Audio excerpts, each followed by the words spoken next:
How's it going, guys? Welcome to Audio Addiction. We have the awesome and incredible Greyhaven with us today. He can say his name, what he does in the band. Hi, I'm Brent. I sing for Greyhaven. I guess you could call it singing.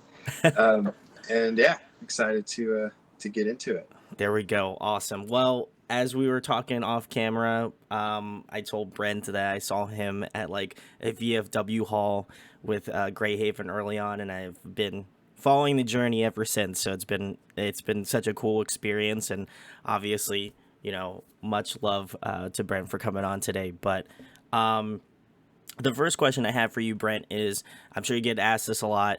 Is how did the band kind of formulate? How did that, like, basically the origin story of Greyhaven? How did it all begin?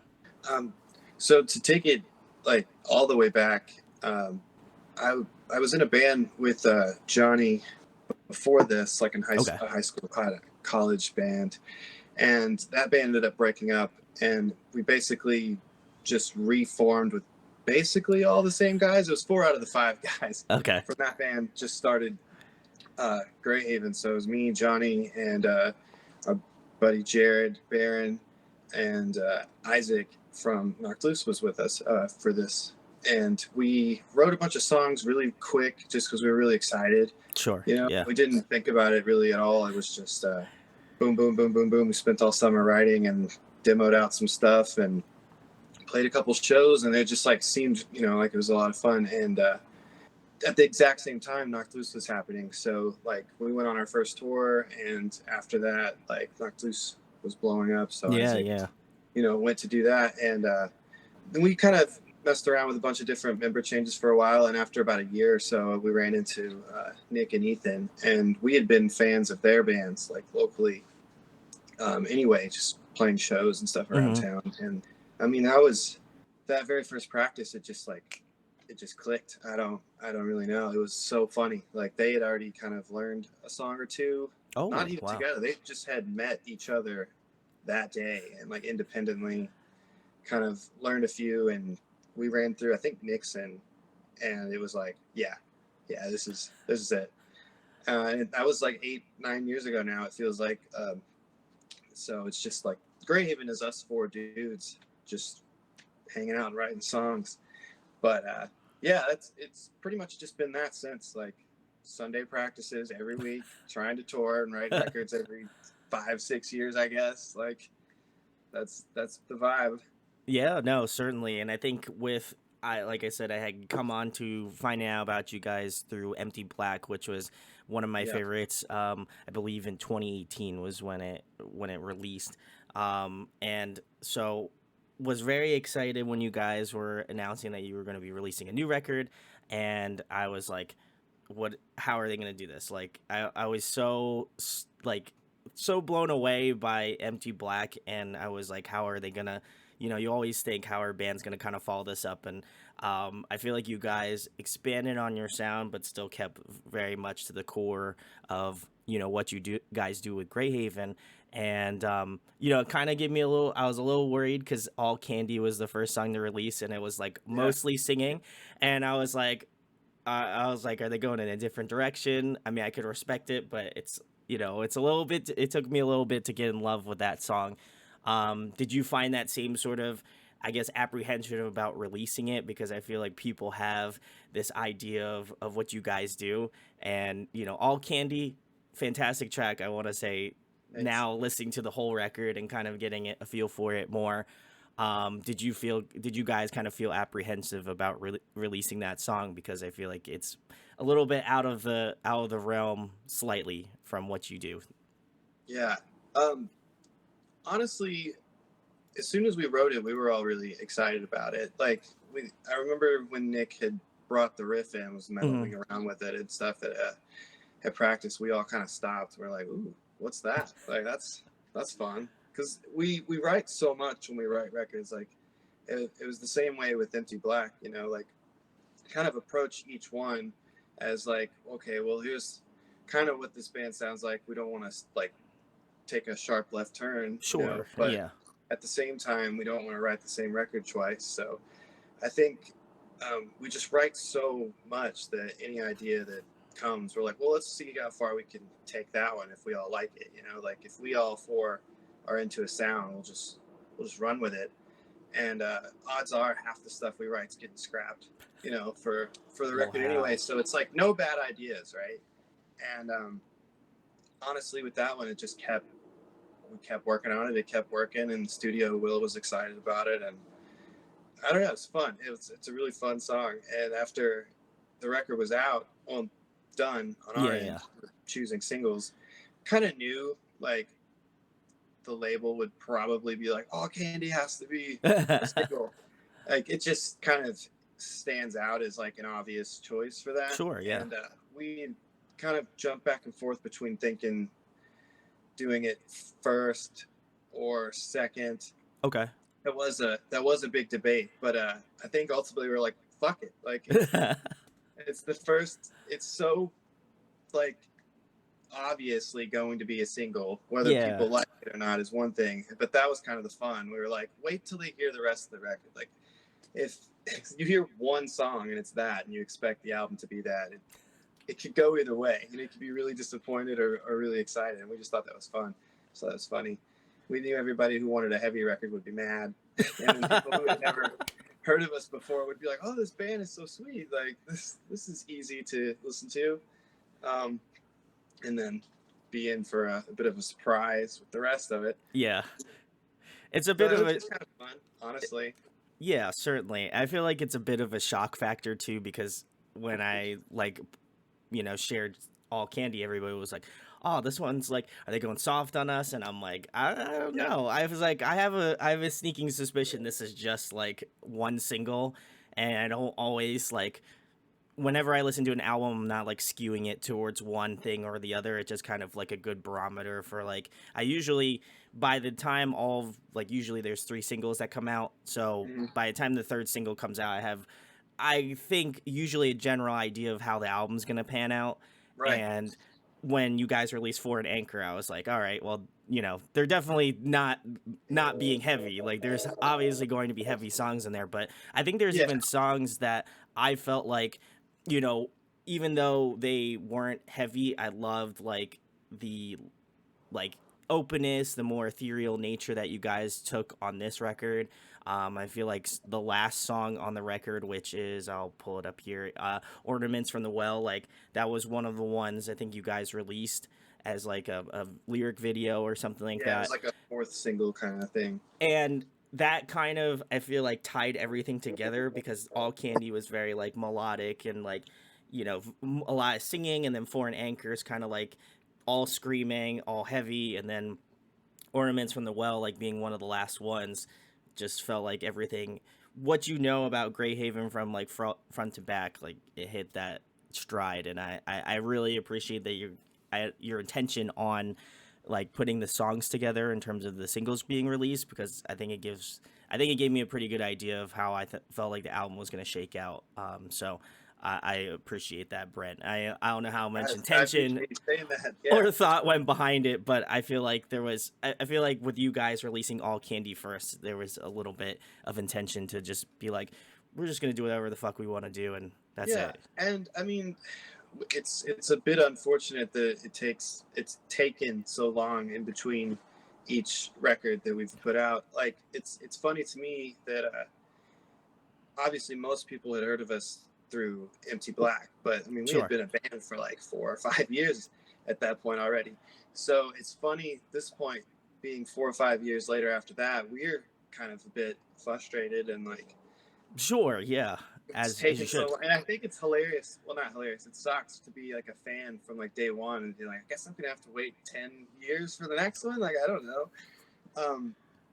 But that kind of intentionality with releasing records is like it's super important, because it's like this is a big deal to us. We want to do it the right way, and we want to showcase it the right way, and like try to hit every mark that we can think of. And I think with Empty Black, we were still so new to releasing records like on any kind of a scale, really. I mean, Cult, we just literally it's out, right? Yeah. And Empty Black, they're like, you're on a label, and they're like, we have a rollout, and they're like, I don't know what that means or looks like. And for 4 or 5 years later, we're working on this one, and it was just like we had had so much time to think and grow. And I mean, we sat on this for a long time. We talked about it for a very long Oh time. We wow. had Okay. recorded for like over a year before it was out. So we were really obsessed about it, you know. So this the rollout was like we had a lot of fun with it. Me and Johnny talked a whole lot about like the direction and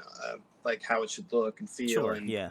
even down to just like the vinyl color and stuff, being like, I want it to feel this way and progress this way. Like it was really fun to get to do that with some like a little bit of know-how this time. Yeah, I think you took a lot, and I didn't know that you guys had been a band before. I mean, obviously, I listened to Cult America as well, but that was like after I had listened to Empty Black. I went back and listened to the Yeah, older yeah, I think material. that's how most people would be, because like we were nobodies before Empty Black came out. It was just like, I don't know, a couple thousand people around the Sure, country who might have heard of us, you know, but not very many at all. I think that that's good too because like I think it shows the resiliency of your band and doing this for as long as you guys have been doing it for. Because as you know, as a fan, like, and also as an interviewer, I can tell you firsthand it's so hard to find bands, and you're like, oh, okay, well, like, I've been doing this for 7 years or whatever, right? And Yeah, you wouldn't have had no I like if they had gotten signed, like you would have had no idea that they had been doing this, like they had released like two or three different records during yeah, that time period. And it's kind of crazy that you know the internet or just how musicians are now currently, it's just such a like anything. You could go outside and somebody could tell you like, hey, like I'm in a band and I've been doing this for like 10 years, and you would have never known it. And I think that yeah. that's the cool thing, but also like a scary thing, because I feel like if you've been a band for a long time, you're like, all right, when are we gonna get this break? When am I gonna like be signed? When am I gonna do this? When am I gonna do I that? think I think a lot of it just shows that you're interested in like doing the thing. Like we Mhm. all really like playing music and playing shows, so it's uh, the the reception of it is awesome. But at the end of the day, it's like we just really want to do this. So Sure, if we can yeah, do it better and more people kind of pay attention to it, and it just gets cooler and cooler, then like that's awesome. But I don't think you can plan out how that part goes. You know, like I yeah, don't think you can really. It's not up to you how popular or successful your band gets, really. In a way, you know, you have sure, to yeah, work and work and work. But like, um, I think it's cool when you find out someone has been doing it for a really long time, because it just shows that like they really appreciate what they're working on. You know, like it just kind of doubles down as like, oh, this is your thing, not yeah, just trying something new to get popular or whatever. But it's amazing how many times you'll see a new band pop up and you realize that those members have been in several bands and have been yeah, playing music for like 10, 15 years already, and this is just their newest that shit's awesome to me, because I just like, it's also exciting to think that people can just like do a bunch of different things, you know, like our band Greyhaven has been around for a really long time, but we'd all been in like several bands before that, sure, and Greyhaven's been like chipping away at it for like 9 years. And it's it's funny to think about, because it doesn't feel like it, you know. It just feels like yeah. this is what I do. I go to work, and then on the weekends we have practice, and we're working on a record, and we're working on this and we're working on that. And it's like every once in a while we get updates being like, it's here's where it is. And I'm like, I can't get too bogged down with that, because it's so not immediate Sure, for yeah. us, you know. Like our day-to-day lives are very like not affected by this band at all. It's except for Sunday practice, and then Yeah. the asking off for a couple weeks for tour here and there. But that's, I think it's still kind of unaffected for us. I think, you know, like we just like writing weird music Yeah, at the end of no. the day. That's like all it is. And Eh, I kind of love that, especially the more it goes on. I love that more and more. It's just like writing music with them. That's it. yeah, I would say it's kind of similar to like what I do, because I think people like they're like, oh, well, you interview bands on the weekends or during the week, like after your work Yeah. hours, and like if you just saw me on the street and you didn't know who I was, you probably would have just been like, oh, okay, this is just a normal guy that just lives his life. But then Right. I'm like, oh, well, I interview bands who've been doing this for like over almost 7 years now, and it's like that's something that very similarly to you, and I can kind of find a lot of camaraderie with, is that like you do this for fun. You're obviously like a Yeah, musician, you're part of a label, and that's awesome as well. But like you go and live your normal life the way you live it, and the band is just another like extension of what you do as an individual. it has to be something that's gratifying for you, and Oh yeah. like I think the like almost the blue collar nature of it, just like showing up for like work, like it's like we show up every week to do this because it's like, some weeks we'll have like a bunch of hectic shit going on in the band world, and like stuff's not working out and falling through and all this kind of stuff, and then Sunday rolls around, you're kind of like, like I gotta go to practice. I'm not in the mood for any of this right now, but you show up, just do the thing. Yeah. And I think that kind of thing humbles you too. So it has to be like a self gratifying, like you have to appreciate what you're doing just for your own thing. But yeah, you go out and walk around and no one knows who you are. Like, of course, but it's almost nice because it just keeps it yours for Yeah. a bit until it's not. But I love meeting people like that just have a thing. You just get off work and pay your bills, but then you go and tackle something like that's interesting to me. It's like the honest nature, like I think we believe in doing whatever we do so well or so passionately Mm-hmm. that it's like, even if like there's some days where I'll sit down at this computer desk and be like, I don't want to edit an interview, or I don't Yeah, want to go live, yeah, or I don't want to do that, but I do it because it's like, okay, someone asked me to do this, like, asked me to review this album or asked me to interview this person or whatever. And, I have to think about myself and be like, okay, this is important to me. It should also be important to the band that I'm having on. And if I'm not giving my due diligence to be like, I want to have them on and have a good conversation so that their band and what they do can blossom and do their thing, like, then I'm doing a complete disservice to myself if I can't be honest with them and be like, you know what, listen, I'm not feeling it, or like really dig deep and be like, okay, I'm having Brent on from Greyhaven. Like, I love his band. Like, let me dig in deeper and try to like pull some stuff out and really, be involved in the conversation, and also to hopefully give people a better idea of like why I love Greyhaven, why you should go check them out. That's kind of my yeah. thing. Well, it's kind of awesome that we're having this conversation while we're doing this, because this is exactly why we're both here. Yeah. It's like we're doing our work, right? Like I get a lot of anxiety before things like this. I Sure. just like kind of get too in my head about it, and like I just gotta sit down and like, okay, talk to this guy this time, and it's just this whole kind of a workup thing that I can't shy away from. I get anxious about a lot of stuff, but then we sit and we're having this conversation, and it all goes away. And you're like, you realize like, oh, this is a perk of the thing that we get to do. Yeah, Like yeah. I get to talk to someone who knows and cares about the work that I make. That's incredible. It doesn't happen very often at all. So it's funny to me that we're having literally this conversation while we're doing the thing. That's It's fun. very like, yeah, it's very like Meta, subconscious. dude. Yo, Yeah. this is so meta, man. Like, but it is really true too. And then like, I think I was so, and I know I have been trying to do this for like, try and have you guys on for ages, because I just felt such an emotional like weight of Empty Black, and I love that record, and I probably Thank you, beat man. that record into the ground, not the vinyl, because I'm not trying to ruin that. That'll probably get framed or something. But like the like, and even like the last album as well, This Bright and Beautiful World, which I'll leave links in the description to go buy. Please go purchase it. But like for me, it was such a cool experience, because that record too was just as like emotionally devastating to me as well, because I loved Empty Black, and I was like, okay, how are they going to top this? And I felt like in every way, like especially just like some of the singles, and then as well as some of the songs that obviously weren't singles, that it just to me it's like one of my favorites of this year. Certainly, I know we are Thank like you, a man. couple months Thank you so out much. from picking the favorites, but it's hard to deny, and I don't want to seem like I'm pandering at all, but it's hard to deny how much I enjoyed this record, because I probably had listened to that, like the record, I don't even know how many times now at this point, but it's so great, and I like.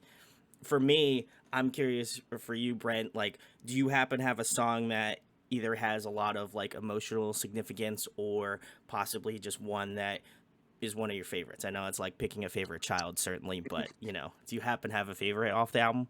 I'm gonna hope, and it's funny that I'm saying this because I had to do the track listing, but I think it's still too loud.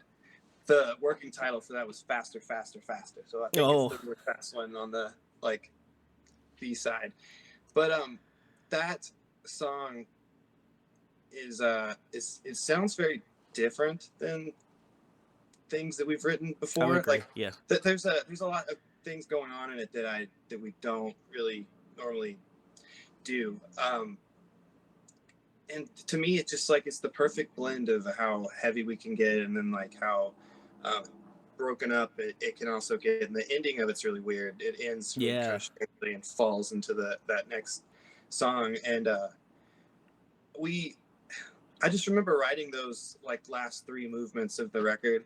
I think they got moved around a little bit, so it's not quite the like trilogy that we sure. had at practice when we were working on it. But we kind of viewed these last three tracks that way.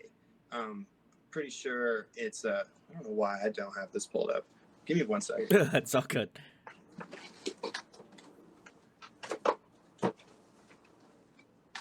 Oh yes. So we kind of done Fed to the Lights and It's Still Too Loud into Ornaments at practice. Okay. Like just writing them, we were playing them that way. They're gonna listen to this later and be like, "That's not right. It was the other song." But regardless, when we would do that one, when we do Loud at practice, it felt so good every single time. And then when we got to the studio and wrote this last little end movement, because it was like a newer edition thing, it wasn't really something I Oh, think okay. completely fleshed out. um I don't know, I really can't explain it. It's just like a visceral kind of like attachment to it. When we were recording it, I was floored to get to track it, and it was a challenge. Hmm. This whole thing was kind of hard, but that one in particular was like working out all the little kinks was pretty difficult. And then I don't know, Will and I really went over the ending because I had a vague idea, and then we like kind of tweaked the melody on it some. And when like we came together on the hybrid of the two, Yeah, I yeah. was like so like thrown off by it. And when we did the harmonies underneath it, he was like, "You gotta hear what's gonna line up if we do this harmony under here." And we got really excited about it. And I just listened to that rough like over and over and Hmm. over. And every time we play it, it's still just it's fun. So I don't know. I have an interesting attachment to that song. Yeah.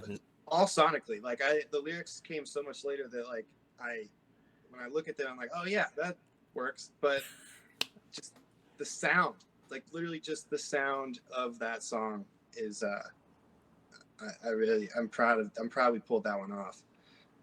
Yeah, no, and I would be curious to like know how it was originally. I'm very much like a musical nerd in that aspect of like I love to hear like old demos of like songs that were like out, and it's just like, okay, how much did this change, or how much did this like how much did this song originally sound from the demo stage or pre-pro to what shows up on the record. And obviously Will Yeah, had such a big hand in that, so shout outs to Will Putney. it's That's great.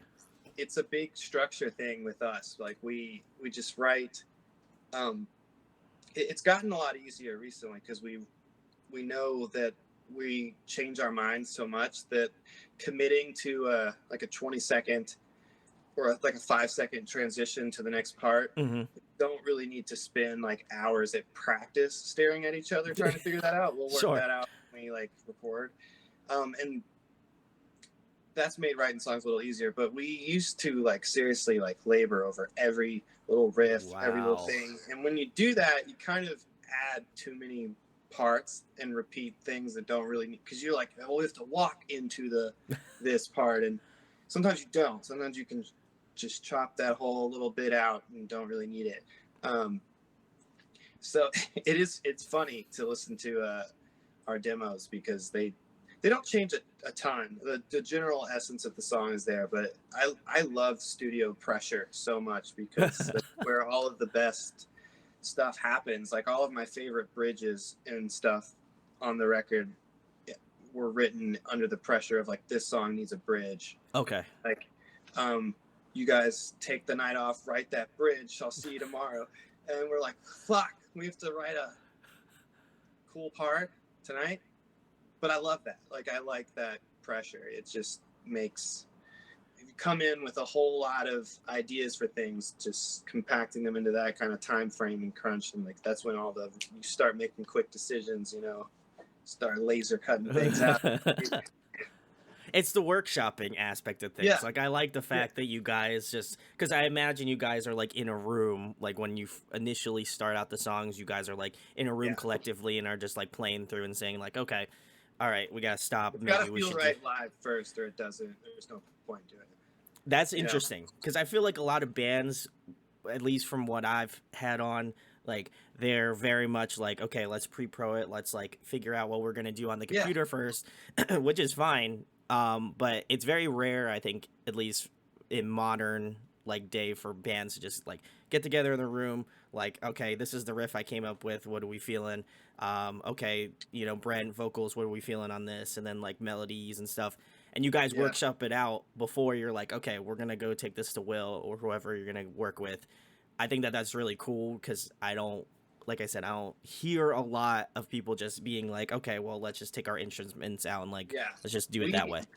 We've almost just always done it that way because like, I think we all grew up being really young in bands. Okay. Like we were all kind of in bands in high school and stuff. So, I mean, I was playing in like middle school. So it was always just being at a friend's house and jamming. That was just like what you did. And like my dad did that. So I was always at band practices growing up.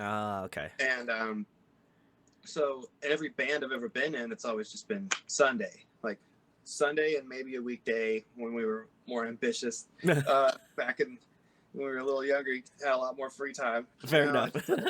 It's just, if you get a new job, you're not available on Sunday. Like that's true. Just keep the rule going. And it's like just been a constant thing that we've always kind of committed to. Johnny and I had it for years and years and years before Ethan and Nick joined. And I think their work schedules just naturally kind of work that way anyway. I don't think they really work on the weekends that often. So it's just always just kind of been a constant thing. And we could record riffs and send them to each other and stuff like that. And sometimes I think we could maybe do, I don't know, we kind of mess around. Like I've done on a few things, but it doesn't translate. We're so picky about the sound. Sure. Like, the track kind of sounds a little weird. It's hard for everybody to get excited about the potential. But when you're in a room and you just like playing, then everyone feels that like at the same time. It's either like, are we into this or are we not? And if we're not, can we play around with it for a minute? And then if everybody's just kind of not into it after a few variations, then like, let's just go on to the next thing. We've been writing a lot recently, and it's all just like broad strokes. We're like, just here's the cool part. We need another part. Here's another part. If we start getting bogged down and start getting into the weeds, like what's the other song from last week that we got like 75% of the way through? Let's mess around with that for a minute. Because we just want to play. We just really like playing in the room together. And I think that's what makes at least the core of the songs make sense. So it's not total spastic bullshit when we get to the studio and Will's like, what are you what's going on here? It still sort of happens like that, but like it's a little more natural. We understand it. We can at least describe it. Okay, there you go. Yeah, it's a collective mess. Play it. Yeah. That's great. And I do like, and I think I agree with you 100% because I do love, and it reminds me a lot of like that old school, like, you think about like bands that form in a garage, garage bands. Like that's was their thing. They would just write songs in a garage and then, wind up being, arguably some of the bigger classic rock bands that are out there. And I think there's something about that, energy or aura that you can't really put together if you like throw it up on the computer. Like obviously if you're working by yourself and you're just doing your own thing and workshopping ideas, is probably like Yeah, a you great can tool to have. feel. But like if you're in a group in a band and you're like, okay, listen, like if we can play together and get that energy like collectively together live like in a space, like Yeah, that's there's something special about that I certainly. think it's hard to get, um, especially when you get older and your taste gets so like interested in a bunch of Mhm. different things. It's kind of because you could over intellectualize things and like kind of look at it and remove all of whatever initially kind of got it if you start thinking about it too much. But when you got four people who all do that to everything all the time, all four click on a thing at once in a room at the same time, Yeah. that's when you kind of intuitively just like, oh, all right, well, there's something here. And if we all immediately felt that way, then odds are there's a few other people that would connect to this sound. Like, this can't be a objectively stupid thing to do if we all four just went, yeah, that's cool. And, we could be wrong about that too. We could all four decide to make a really dumb decision. Um, but if we all do that, then we're going to commit to it. Like, that's just the whole point of it. But uh, I don't know. I think there's something about music that's written that way Oh that yeah. is it comes across that way. I think you can access it even if it's a little inaccessible. Like our music can be like kind of spastic and dissonant and all that kind of thing. Yeah, Like, sure. but all the time there's people who tell me that they don't listen to heavy music at all, but they liked watching our band play. And I love that because it's a transcendent thing, which is awesome. It's like the biggest compliment you can get. But I think part of it is like, well, I think you just liked watching four people play and have fun. You're not going to probably go home and like put that record on, but I think you could watch it and like be introduced to it and at least Sure. sort of Yeah. understand that like, oh, okay, I don't know, that's their guy's thing, but like it feels connected. Like it feels like there's something not like robotic about it or manufactured about it. Yeah. And I've I don't know if I'm sounding like an asshole saying any of that, but like that's just I think that might be what it is. I think it's more like because I have seen you guys play like in a VFW hall, and seen you guys play on stages before, and I think there's something about it that you guys do that's like more of an immersive experience, if that makes sense. Like I think there's something about it where like you watch you guys live, like I've seen you guys play live, and I'm like they're just enjoying themselves up on the stage. Like even if I didn't know the band, I feel like that's the type of energy that is shown off at shows. I think even more so at like a smaller venue where like there's Love less, those. those that's when you can feel like the energy level is like shooting up the wall, and that's great.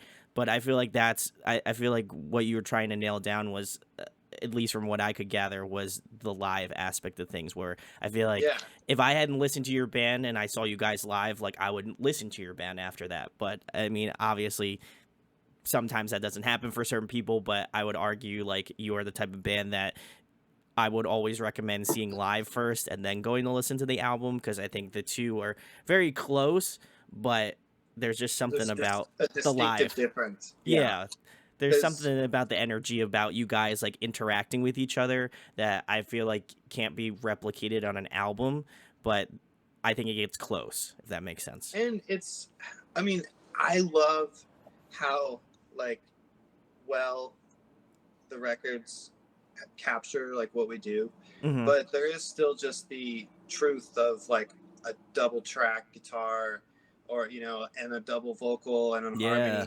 like that, and we don't have any of that live, so it's still just really some of that's missing. But like in a space when we're playing together, the way that we kind of have dialed in our sound together in a room for so many years is like, well, it doesn't feel like there's anything missing when we're playing. I would agree. Um, so if we can pull that off at shows, then it sounds big to us. I don't think you miss out on like the harmony. You might want it, but like Yeah.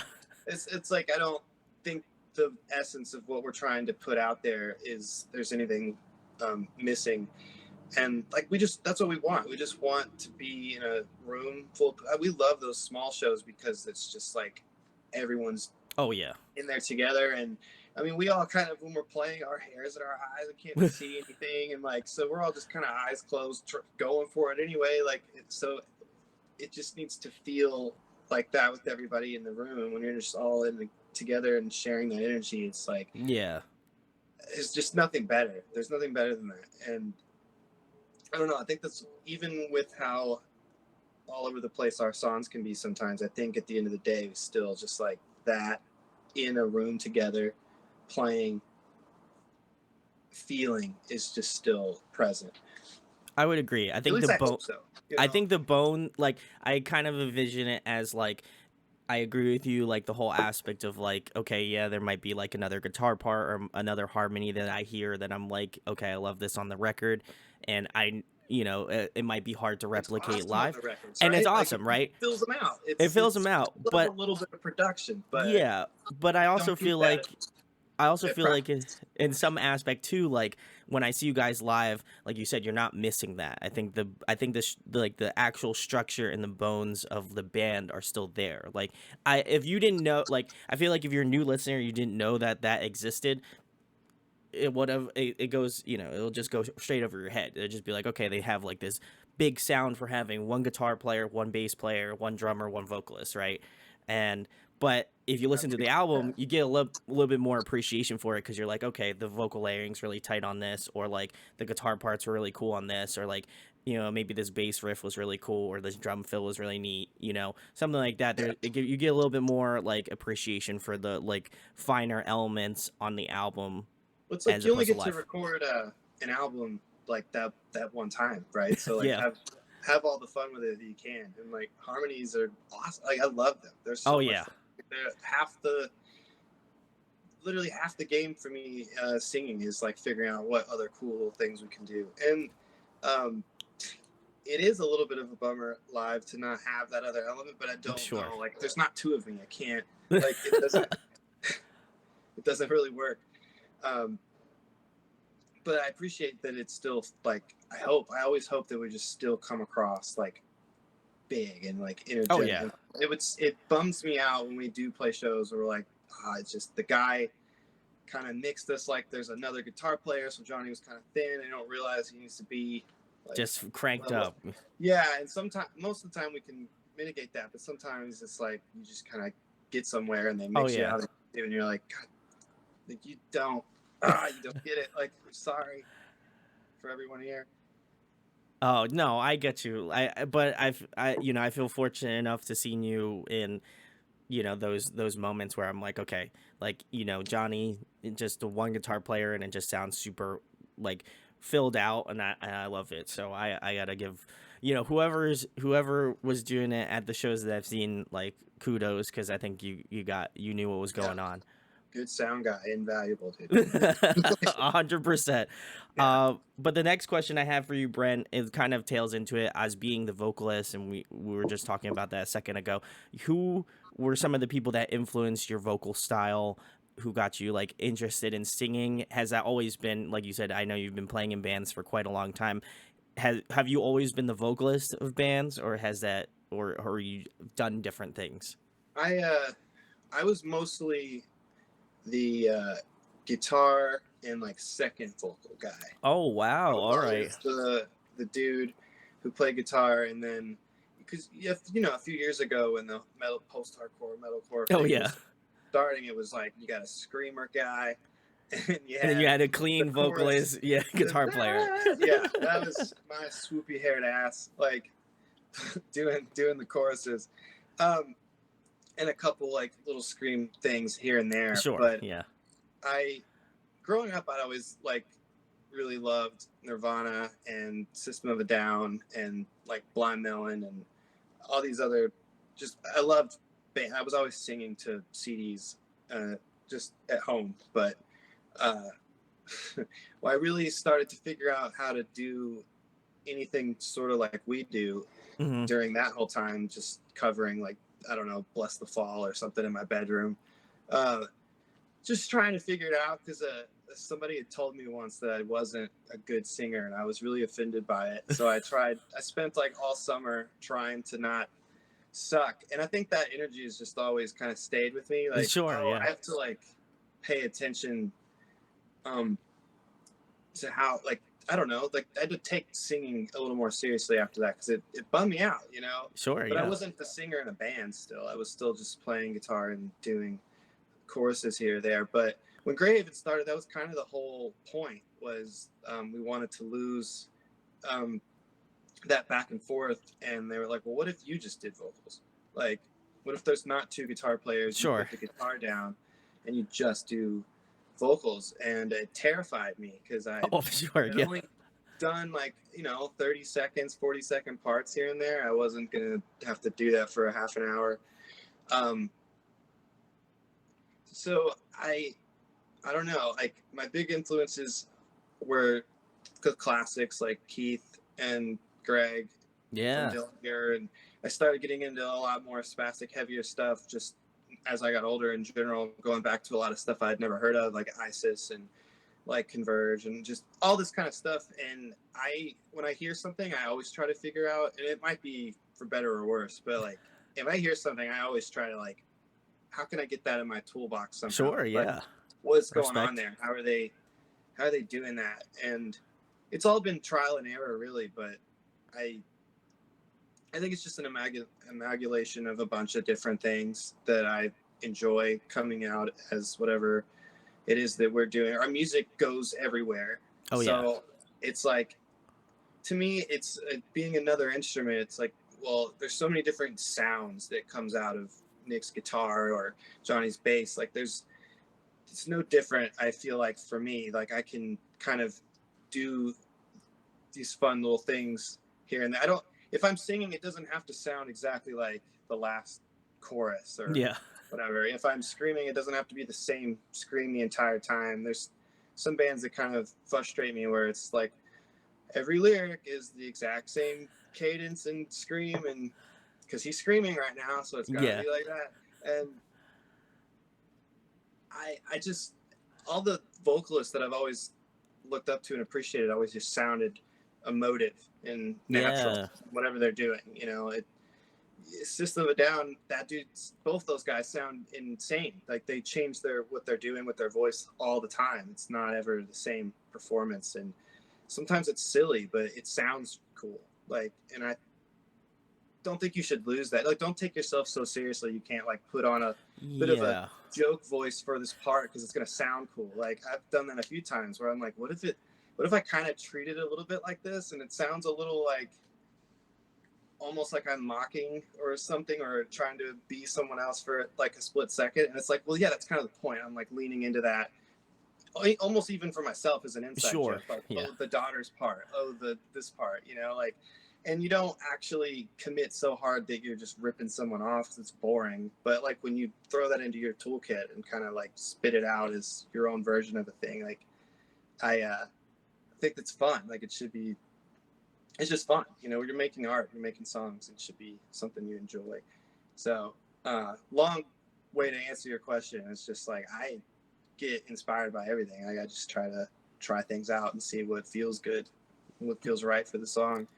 Yeah. I think there's a level of honesty that like I think when I introduce people to Greyhaven, which I've done plenty of times over the years, um, to me it's always like they're like, oh, okay, well, like how's the vocals, and I was like, oh, they're all over the place, but like in the best way possible. Like one song you could have like where he's singing at more like you're singing at more of a like mid range like lower tone, and then you'll have like some songs where you're hitting more of that like high mid range and like maybe falsetto sort of stuff. And even with the screams too, it's like always varied, and I think that's what keeps it interesting for me as a listener. I always love the way that you guys kind of go about it differently, and then even comparatively as well to your live performances, because I feel like that's a whole nother thing that we're gonna just push over here.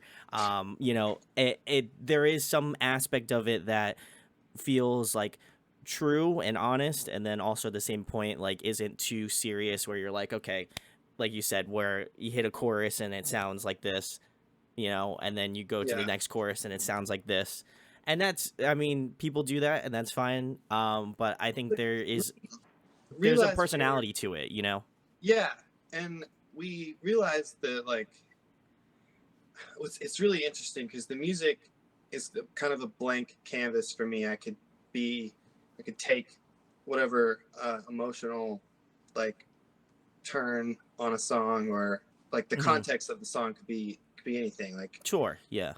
um, but most of the time it's kind of this more like moody, serious shit that I'm always kind of going through. That's just kind of how I write. That's my personality. Sure. Yeah. Yeah. But the thing about that is like I get so caught up in myself sometimes and like my feelings that uh, I have to do things that kind of make me laugh about it a little bit, to cut it a little bit, to not take it so seriously. I don't want to be just this moody dude crying on every record. So it's like sometimes you find ways, like the inside jokes kind of are all the way I kind of get through them. It's like sometimes the lyrics being abstract is both awesome for me.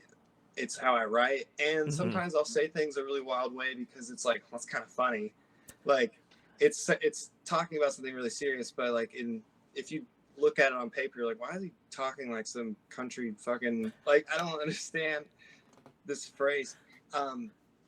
Or like this cadence, and it we make ourselves laugh with music a lot. Like we Sure. will You got play to. yeah, people when they write a breakdown that's ridiculously heavy, it's ridiculously heavy because when they're writing it they're probably dying laughing about like how Oh heavy it yeah. is. That's You know what I mean? yeah. Like that's what the best stuff is. So um a lot of times it's like that with vocal performance too. It's like, oh, here the basic idea is this, and it can be emotive and this and that, but it's like what the take that's going to end up on the record. Like, Sure. Yeah. let's take it to its top obnoxious version of itself. Like if it's sad, let's get real fucking sad. If it's supposed to be loud, like blow your voice out, like blow it, like do it. This is the last take. It's 4 a.m. Like, and that's where the fun stuff is. Like I think that's where you really look at the thing and it can live in its own spot because you only got the one time to do it. So our Yeah. records, Yeah. like, we wear our influences on our sleeve for Oh yeah. sure. We got a nice denim jacket with a bunch of patches on it, like, but like, I don't know. To me, it's like it's a cool jacket, right? Like Yeah. Yeah. Yeah. it's we're not trying to be anybody else, but like we definitely send our hats off to the bands that we like, and I think everybody does, and just not a lot of people talk about it. We Sure. get compared to Every Time I Die every time I check Twitter, so Yeah. it's Well. like you gotta kind of just own it at some point. Like, yeah, we really like that band, but Yeah. because of that, we're also like, well, you all pointed it out so much that's why there's so many different left turns going on, because like we don't want to be um, a copy of anybody else. Sure. We Yeah. want to write our own thing, and I think us always taking our influences and trying to like turn them into different things is part of that. But it is funny. Even as much as we tried to do it on this one, they're still like, sounds like bad Tid. You're like, okay, all right. I wouldn't say it's bad Tid, but I want to say I did make the comparison, so I want to Oh own yeah, up. I want to own up it's to that there. online here. I did make that comment, and I'm saying it to Brett now, so I can feel a little bit less guilty that I made that comment. But Well, it's uh, like it's a great comparison. They're like one of the best bands ever. Like oh yeah, it's such a high praise, but it's just so funny, like how often that's the only thing some people hear. Like they'll listen to one song, like it's Tid, and they're like, did you hear the other songs? Because I I don't can say think that. I those can are say that like, for out a shadow of a doubt. It's not, if you listen to one song, you're not gonna be like, man, this yeah, this this every this band's time I got die range. rip is great. Like Yeah, like you're not gonna be like that. I would argue, I'm not like, man, Low Teens is great. Love this album. Like that's not what's going on here. But right. I do appreciate that you guys kind of elicit this sort of emotional attachment to the music, like, and I feel like all artists do that, but I feel like you guys maybe take it a step further and just there's just some emotiveness, as I mentioned earlier, about what you guys do that I feel like really entrances me as a fan, and also as an interviewer, because I think there's, like you said, there's so many left turns that you feel like, okay, are they going to go this direction, and then they hit you with something different, and you're like, this is great. I love it. Was not expecting that. And I feel like with each album thus far that I've listened to from you guys, and obviously you're working on a new one, like there's so many there's left turns that I was like, okay, maybe they might go this direction, and then you hit me with like a left turn, or you go straight or something like that, and it's completely different from what I was thinking it was going to be. And I think that I imagine it keeps it interesting for you guys as well, because you're like, okay, like we're tired of getting the every time I die comparison sometimes, but like let's try to like make it, let's actually try to make the left hand turn and do something different that people who are like on the internet, and talking the shit on the internet sometimes, and are like, okay, well, is this gonna be every time I die, album number 4 or whatever, like, and it just sucks sometimes that that's how it is. Like, I get the same thing where they're like, man, could you like stop talking about how much you love this band or whatever? And I'm like, listen, I don't see you out here making like a counter argument here, like making a counter video telling me that like this is the reasons why this band sucks. Like, it's Oh no yeah. good for It, anyone, really. it it's funny because like you can't obviously put too much like weight on just the internet and stuff, and Sure, like yeah. let it influence what your work is. And we know that we don't really get into any of that, but it is funny because it shows it'll happen a lot too. Just people will say it, and it's every time I like giggle because I like love the compliment, but it's funny to me just how much it comes up, because it's never even like a fact. It's not like, oh, you guys kind of sound like Etid. It's always someone asking, like, has anyone ever told you? And it's so funny.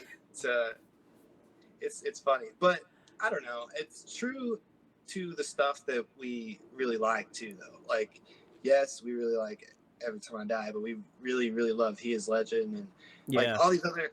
There's so many other bands. Like, there's so many. It's like we're ripping off so many other bands.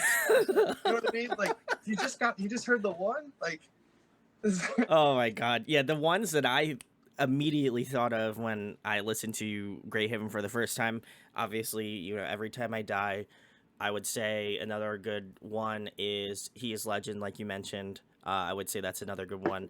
I The other one that I think I was thinking of at the time, and still probably think of currently, is like Maylene. That's the other one that I yeah. think of, like Maylene, or like maybe like first couple album Norma Jean kind of Like stuff. Like, that whole scene of that kind of I want to call it a texture. It was almost like this texture of music. It was like yeah, it was metalcore, but it's not the same. It doesn't have the same um, feeling as it does now. I That would got be a you. different Yeah, word 10 years ago or 15 years ago than it is now. But that texture of like the early 2000s stuff, like E.T. Converge, Dillinger, like just Botch and all those oh kinds of yeah, bands. oh You yeah, know, it's that stuff was coming out of a stagnant period. Like, it was kind of a reaction to all they were hearing the same thing. So like, we needed to bring this new element into this type of music. And sure. so many bands did it, and they did it their own different way. Like, none of those bands sound the same, but you could tell that they all kind of came from the same background and era and stuff. And for us, it's just like we just got really, especially like me and Nick. Like, me and Nick really like kind of geek out over that era of music because I got introduced to it kind of late. He was kind of the guy who showed me a lot of it. So, Oh, nice. because I Okay. had heard some of them, like I'd listened to Etid in college and stuff, and Norma Jean I'd loved since like high school. But a lot of the other bands, especially that weren't active anymore, like Botch and ISIS and all these other bands and stuff that Yeah. I would go, and like Daughters, when I had listened to them, I'd never heard them, but I really liked the Jesus Lizard. So it was like the Jesus Lizard on speed. It was Yeah. really, really cool music. Just like all of those types of things being thrown into our blender, I just think it comes out a little bit, because it's just the music that we really really like look at as like top Sure. tier versions of this kind of thing that we're doing. But we're almost like too conscious of it, to where like if it just even remotely sounded like it anymore, we're like, I don't know if we want to, like, we should go listen to those records, make sure that's not on there, like. You don't need to get called out on the internet and be like, Right. man, look at that like that recycled riff that we heard. I had a moment like that recording. I was doing a part on this record, and I like did some cadence in the thing, and I looked at Will and I said, I can't do that. It's reminding me of this song, and I'm telling you, it was like a very very very basic, like every single record you've ever heard probably Oh has yeah, this yeah. on there. And he was like, what do you mean? I was like, because it reminds me of this thing. He's like, it's just what you should do there. It's like on the beat, like just. And I said, I can't. I have to do something a little different. And Wow. I probably didn't do anything that different. Sure. It probably wasn't much different at all. But I just had to disconnect the thing that I had, because I just was like, oh, no, he does it like that on that one record.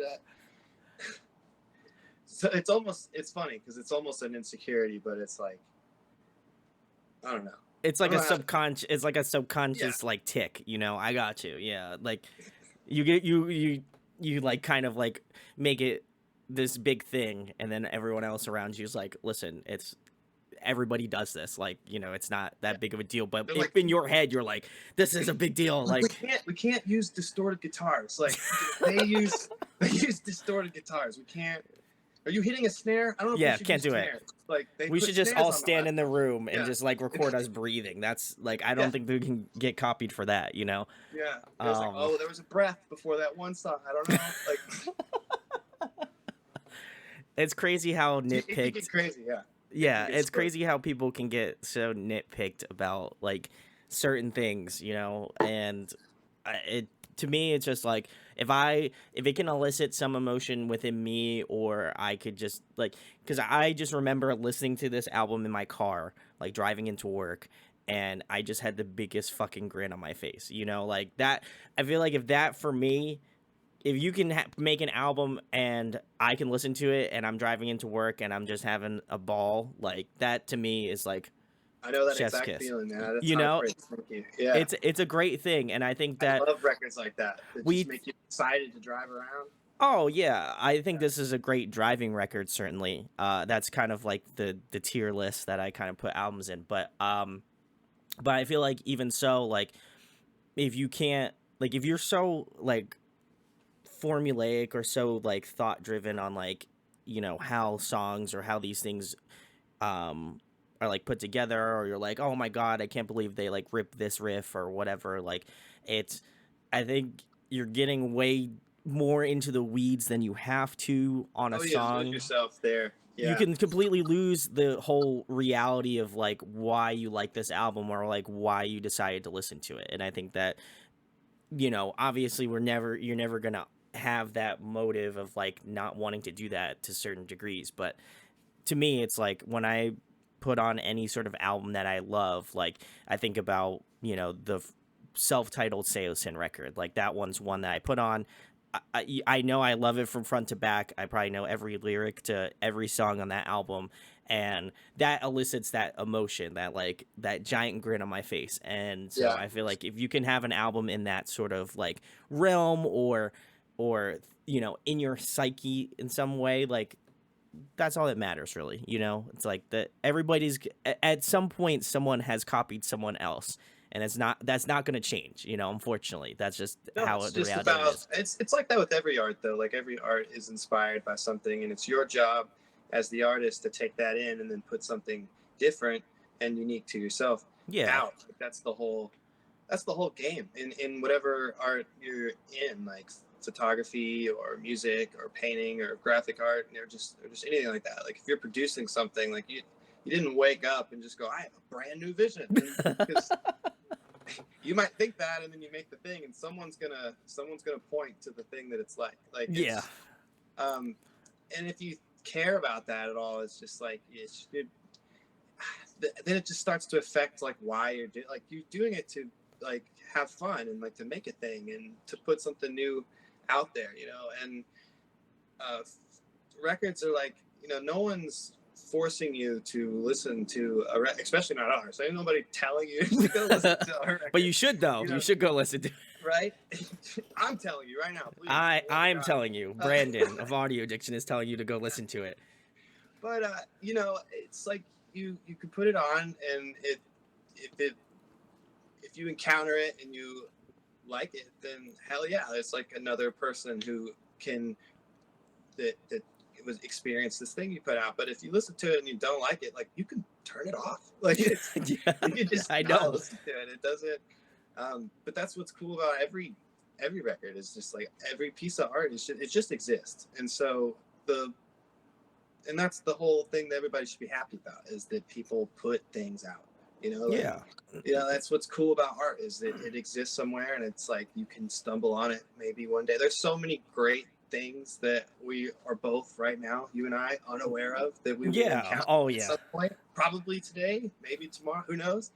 And you're immediately like, this is a part of my life now. This is amazing. Like I just Yeah. listened to the new Mars Volta record like yesterday, and I can't stop listening to it. It's so awesome. It's so weird. It's very different for them. I'm taking it in a bunch of different ways, but like I know that that's going to be the record for my fall of 2022 for a little while for sure. Like Fair this, enough. the weather's changing. It's finally starting to get nice outside, and the windows are open, and the day looks great. And I've been putting that album on. Like that's going to be big Yeah. for me in a few months. You know, like that it's going to live somewhere, and that's what's awesome about just music in general. You know, like so I don't know when we start writing, especially here recently, like when we're writing new stuff, it's like, dude, I just want to be in a room with my friends and write these songs and have a lot of fun doing it. And the last few practices have been so enjoyable. Like just literally having fun. Like getting Yeah. to play and sing is so re- relieving and freeing for me. And like to be able to do that is such a gift. So like when we're working on this new one, I'm like, I don't care what anyone might think about these songs. Like let's just write, and we'll deal with all that later. Like we have to write so much to do an album. We always Yeah. almost write like at least 5 or 6 more than ever end up on it. So there's never too much. There's never a bad idea. Just let's create a thing, and we'll look at it objectively afterwards. I also feel like you can come back to it, right? Like I feel Yeah, like I have tons of friends that make music and they're like, just record the riff, like or record something, right? yeah, You might not get it, you might not be like right on it right now, but who knows? Like, maybe 2 months from now, like or 3 months from now when it gets yeah, colder out and it's like winter time and you're like, oh shit, like this riff that I saved up, like maybe now I can come to it with like fresh ears and fresh eyes yeah. and be like, okay, wow, this sounds cool. All right, what can how can I branch off from there?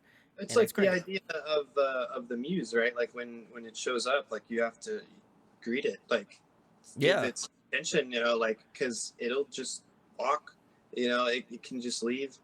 Um, and sometimes that's fine, but other times, like if you have the space to get something down, like just get it down. Like I was driving to my dad's house before this, and I had an idea, and I pulled my phone out, and I'm humming a riff. Like it sounds Yeah. like shit when I listen to that, but like I will. I'm still trying to keep on to it, but I realized just talking and going about my morning, like it's not where it was earlier, so I have to go listen to it later, and I'm excited to. But like, uh, that'll go away. It would have just disappeared into whatever if I didn't just grab it real quick and be a little silly, hum a riff, you know, like Yeah. into your voice notes. It's so what? But I, you gotta like, you gotta do that. You know, you gotta have your fun little rituals that you can um, keep your ideas in somehow. I know I'm losing my thought here. I'm rambling. It's all right. I started thinking about I the know what riff. you're I was like, wait, hold on. No, I totally get it because I feel like it's the same way with like myself. Like I'm starting to get where I live with like my roommates. They're like really into music and they're always telling me like, hey, like you gotta like just sit down and record it. Like if you feel like you have the urge to write something, like you just need to do it, right? And I think I think we neglect sometimes the first step of just creating, and we're just like, okay, well, this is this or this is that, right? Like even Yeah. speaking with like other artists, right? That to me is like such a influence on like, okay, how am I going to write this riff? Like, like, or how am I going to do this, right? And I think that that's such a cool thing. And obviously I feel very fortunate to be able to speak with other artists and do this thing. But Well, it's like I think too often we neglect the rough draft, oh like yeah, the yeah, sketch.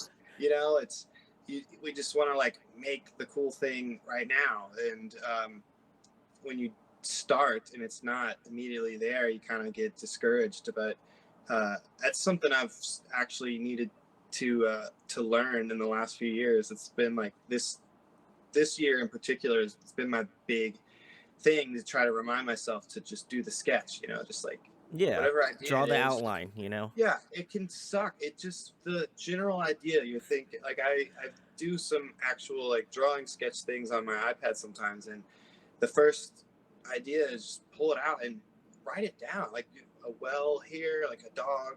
Just do it doesn't matter. It doesn't need to be good. Just so you can look at it later and go, what was I thinking? And you're like, oh, this big giant scenery that it's gonna be like way too long. If I would have sat down and just tried to draw each little thing, like you can't see it for what it is if you just yeah, try to start with the details. Like start with the big ideas of it first. Just and write it down on a post-it note. Like put it in your phone. Like just yeah. one little thing for you to go back to, you know? And I feel like a lot of times we'll have a cool thought and we just like Let it go. let it go. Like, oh, I'll Yeah. get to it later. Well, you probably won't. You won't. Yeah. There's the You need to write it 100% down. fact you will not. Yeah. Yeah. You know how many post-it notes I have with stupid doodles that just sit in my drawer? And I haven't sketched out the big thing yet, but I do have those ideas. But once you put They all are those written post-it down. notes together, then they Yeah. create one thing, Yeah. So Yeah. I got you. And I also got to give you kudos because I did, this is a complete sidebar, but the art you're doing is also great. I'll leave a link below. People can go check that out because I it's great appreciate as that, well. man.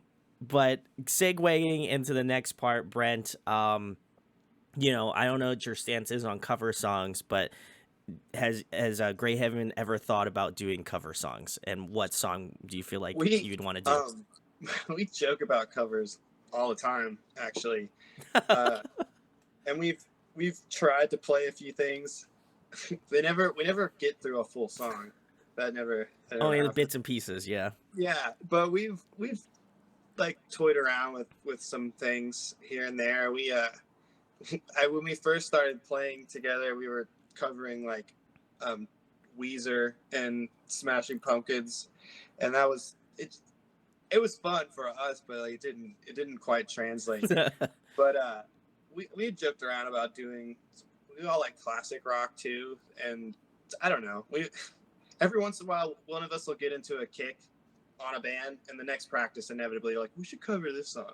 Like I was driving around with Nick the other day, and Black Hole Sun came on, and I was like, we should cover this song. Ooh, that Like, would be kind of.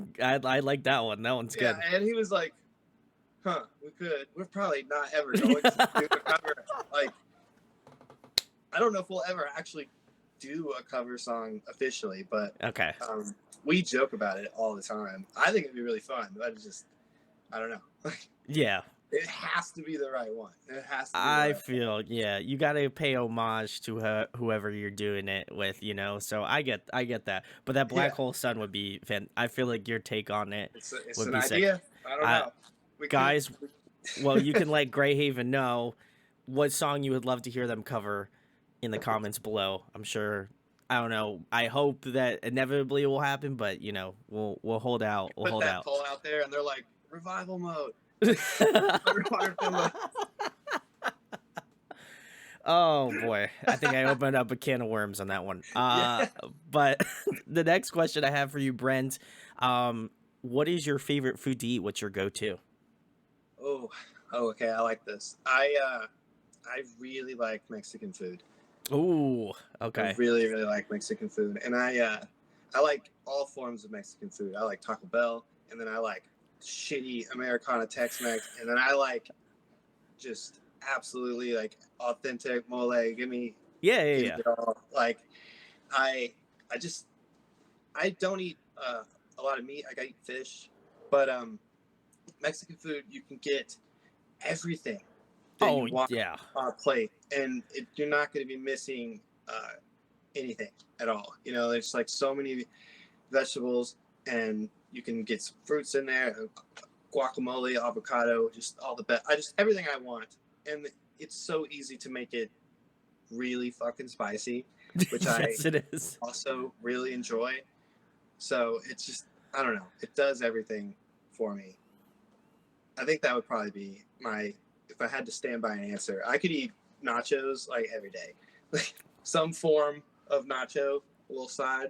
I got you. Yeah, that's respect. I like that. Yeah, I made some like Mexicans like I guess. Well, I'm not Mexican, but like some sort of Mexican influenced dish this past week, and it was so good. But I feel like sometimes like awesome. I feel like sometimes like I'm very much with you. Like I'll eat a Taco Bell, like, I know that shit is like not authentic whatsoever, but Oh yeah, I'm not trying to say that I'll at eat all that shit all for day every comment. day. I Yeah, probably shouldn't, but I will, and then, go to an authentic place and get the real deal shit. Like it's yeah. great, We went to this place in Austin that it was such a simple taco, but because of that, I've it's so easy to make at home, and it Yeah. is one of the best things I've ever had. It's just corn tortilla, black beans, roasted zucchini and squash, a little bit of cojita cheese, Ooh. and whatever hot sauce you want to put on there. So simple, so I good. might have to try that It's now. oh my god, it rocks, and you can make it for nothing. I mean, a squash is like under $2, like, Yeah. and everything else. I mean, you could get that meal made for like $6, and you'd be fine. Like it's just it's so good. It's so simple, so good. But that place, they did a bunch of authentic stuff. Apparently, I couldn't eat anything that I had on the menu except for that. But it was like this super pricey, new, like flashy little spot, and I was like, dude, I can make exactly what I want at home. I can't wait to go home and steal this recipe. I feel The that. ingredients. I feel like if you're on a band on tour and you actually cook at home, you're like, man, I ate this delicious meal. How am I gonna try to like Yeah. convert that into what I I make at wanted home? to go to. It was like ended up being the only spot for some reason we could go to, and I remember being so bummed that it was so pricey. And then I found that taco was like $5. I was like, okay, cool, That's that's not worth bad. it. Yeah, but I was floored when I saw it because I was like, are you serious? I never would have thought to do like zucchini and squash on a taco. Yeah, yeah, yeah. Same. And think about it. You easily can, Yeah. and it's incredible. I found out that day. Apparently, yeah. Yeah, Now I'll have to big try fan. it. I'm gonna Big have fan of that. Brent's a big fan. I'm gonna have to try it and let you guys know Oh yeah. if it's good or A not. little black bean. Got to get the corn tortilla because you need that. Oh, You you need that with all that. preaching to the choir. I'm a big corn tortilla Yeah. fan. Corn all Love that. day. But the next question I have for you, Brent, if you guys were to pick somebody to collaborate with on an up and coming Greyhaven record in terms of like a vocalist or a feature, is there any that comes to mind? A bunch, honestly. I would, if we ever did anything like that, I would want it to be someone like so drastically different than you would expect, right? Okay, Like yeah. we wouldn't want to have someone that just is so in the world of our music already, like on a track, like, oh cool, that scream is a little different textured sounding. Like um I mean that stuff's awesome. I like doing features with like friends and stuff. Sure, yeah.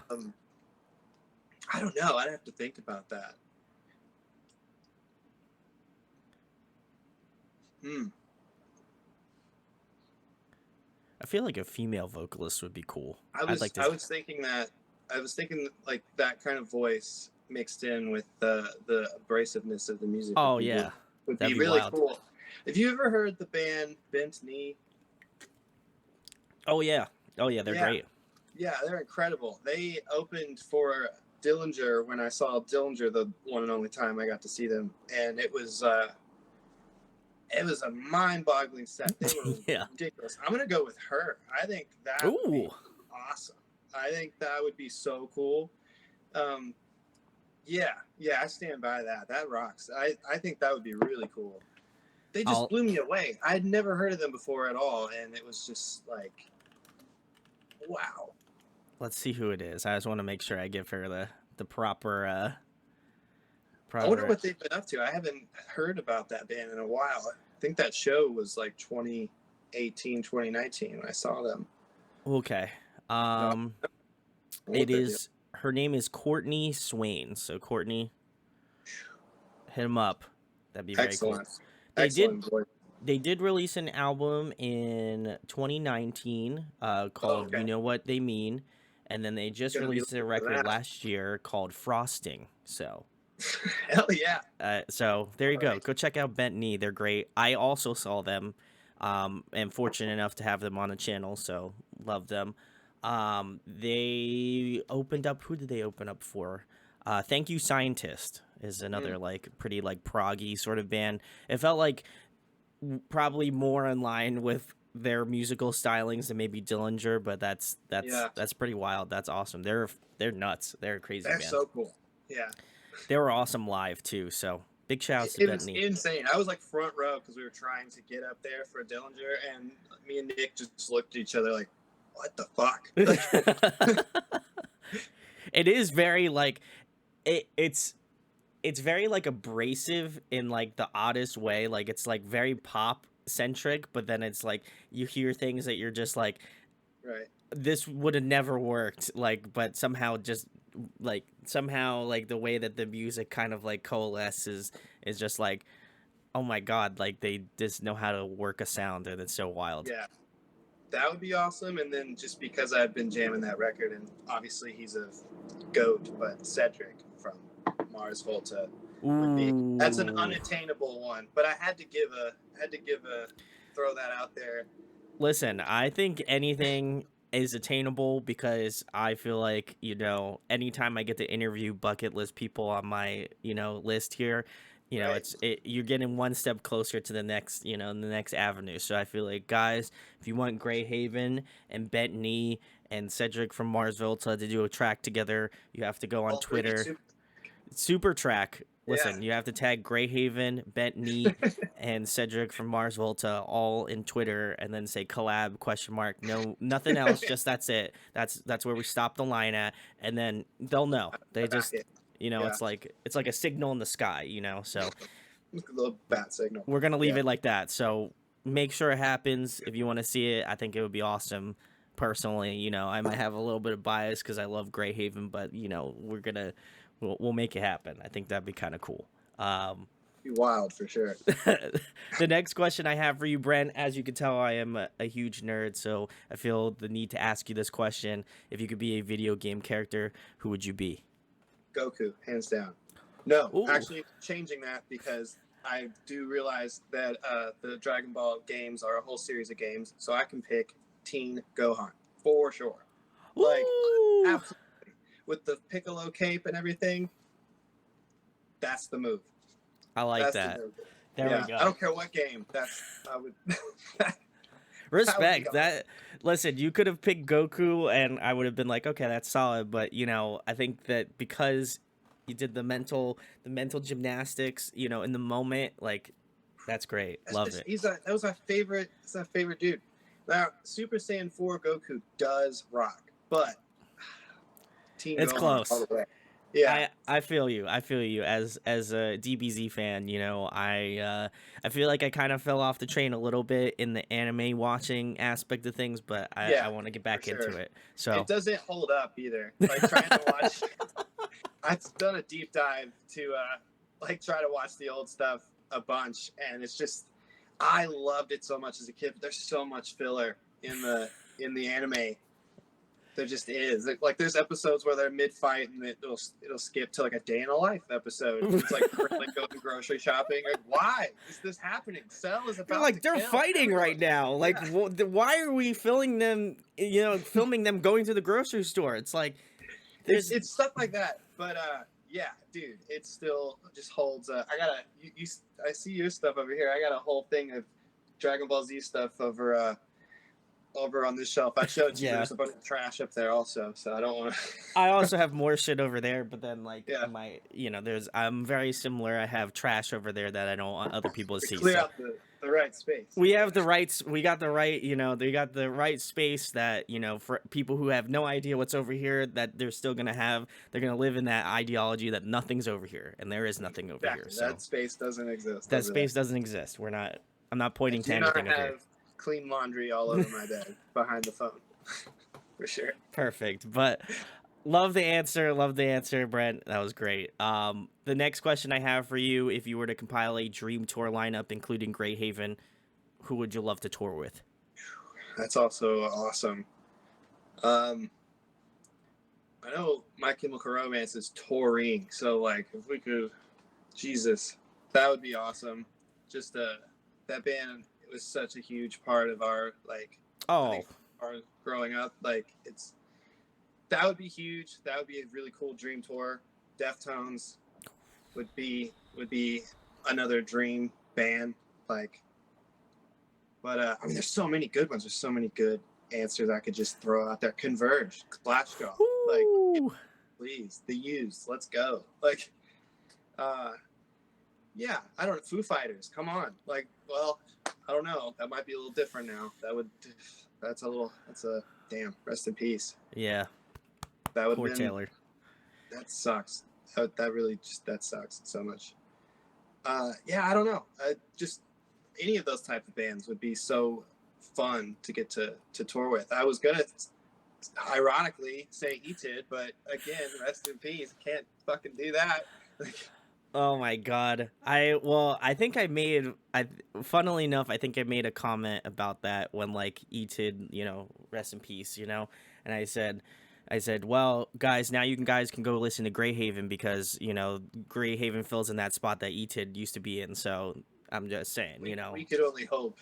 I think you guys fit the shoes, That's all I'm gonna say. I might be a little bit biased, but I feel like you guys have that vibe that fits. That was immediately one like in the group chat, like that started happening, and we were like, "Fuck!"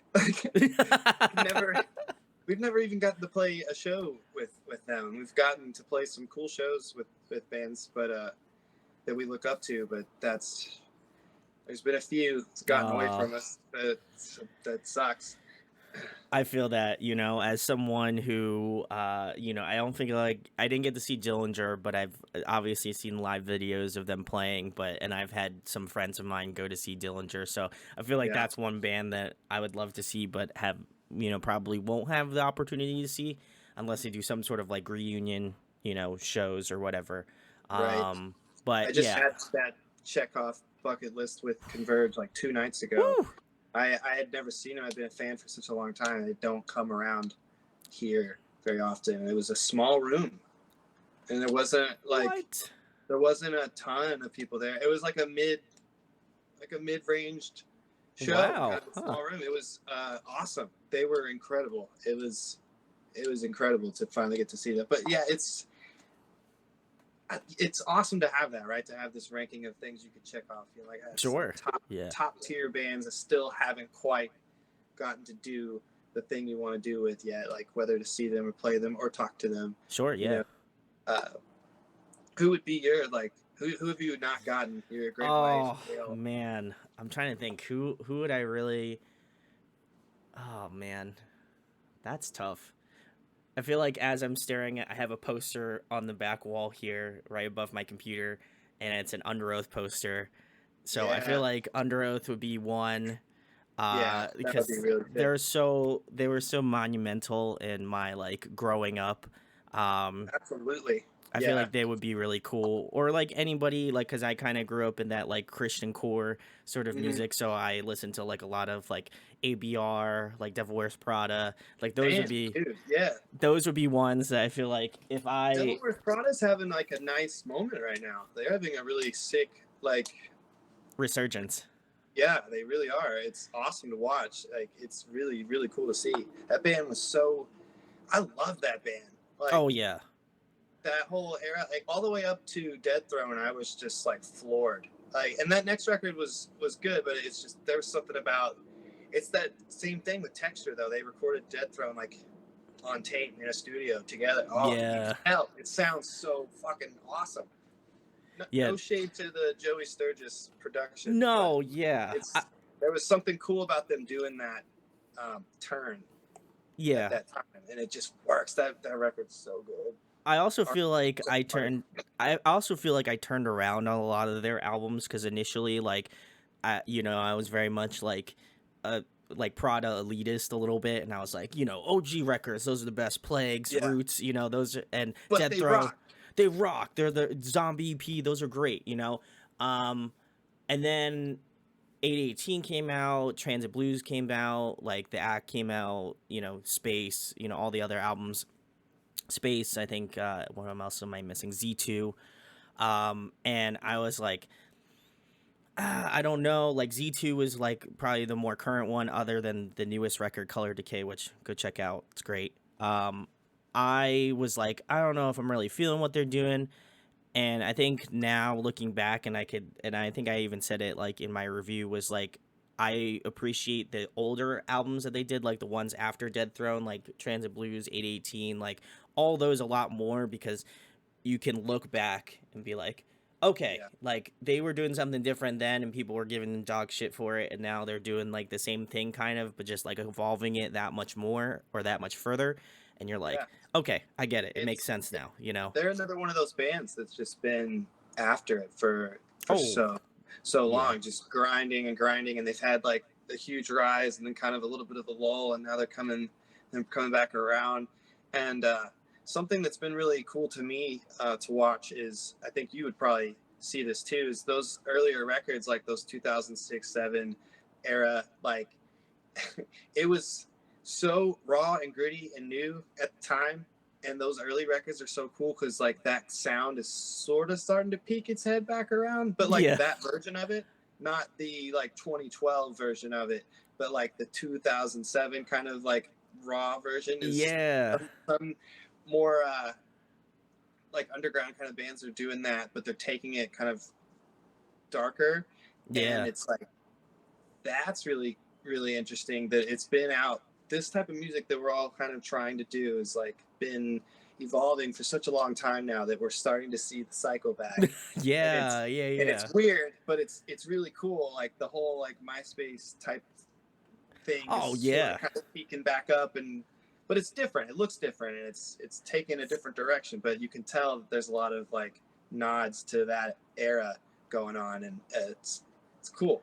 It's It's cool to watch. it's same great taste. I don't even know where I was gonna go with that joke, but it was gonna be like, it's like when a company releases something like OG sort of stuff, and then they like repackage it and they like put it out Yeah, now, and you're like, oh, new, it's like the new old shit that you love, and then you're like, oh fuck, like yeah.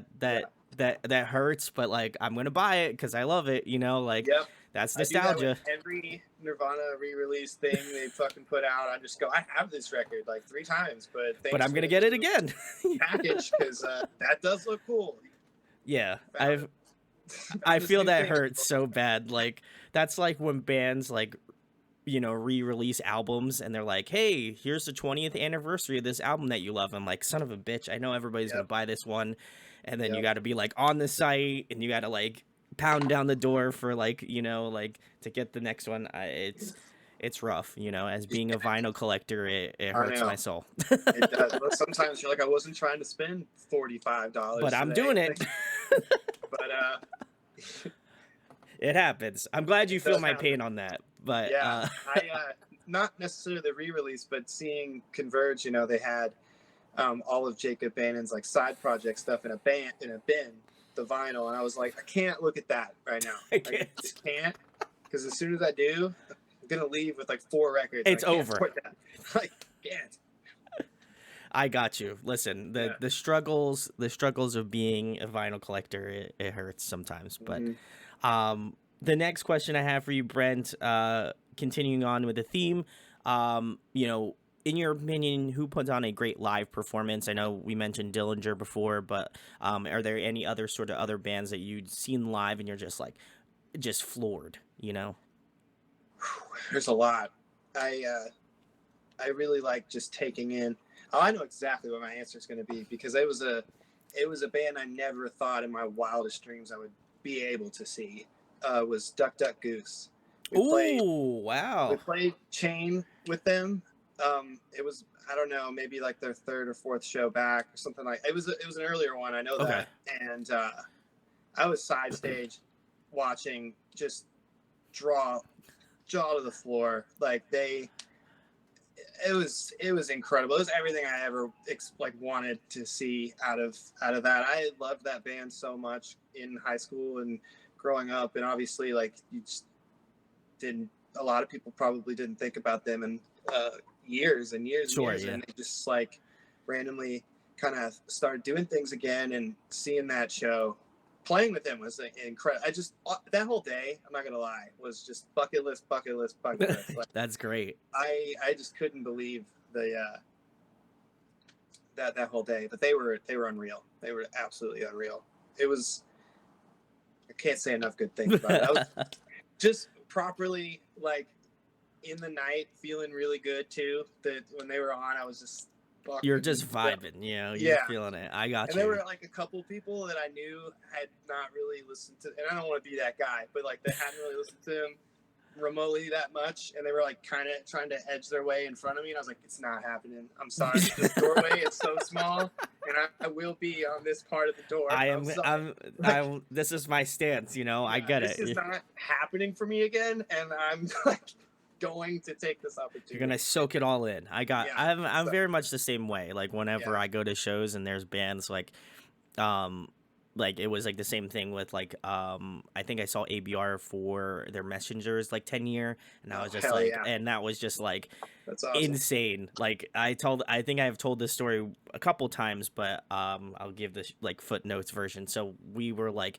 at the back of the venue in TLA, and I just remember getting pushed immediately when ABR was like about to hop on, and then by the time they like were on the stage and ready, I was like all the way up front, and it was just like it was like one of those shows that you just like just let the crowd take you kind of a thing, Yeah. and it was Oh yeah. just wild. That was a night I wouldn't forget. So yeah, they're I great. had a similar thing with Title Fight. It was, Oh, yeah, like Floral Green had been out for a minute, but Balance had just put out The Things We Think We're Missing, oh man. and it was that tour. A couple of us went up to Detroit for it, and I remember like making my way to the front during, I think Cruel Hand was playing. Which, shout out Ooh, Cruel Hand, they're that was great awesome. too.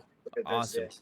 Um, but we were like in front for them, and then when Balance played, it was like ridiculous. But then as soon as Title Fight played, like, it was so bad we had to move. Like, they pushed us out, and then we just kind of like got popped out of the bubble. So we went to like a little elevated side spot and watched the whole thing for the rest of the show.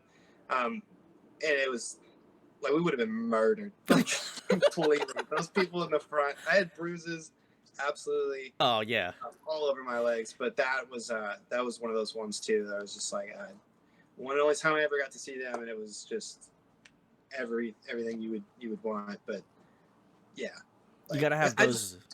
yeah, it's when you see a good show, it immediately becomes your favorite show. You're just like, when someone just is awesome and you expect them to be, but then it's just like the moment of it actually selling it for you, and like Oh yeah. actually about, like, you're like, this is exactly what I hoped and exceeded that this would be.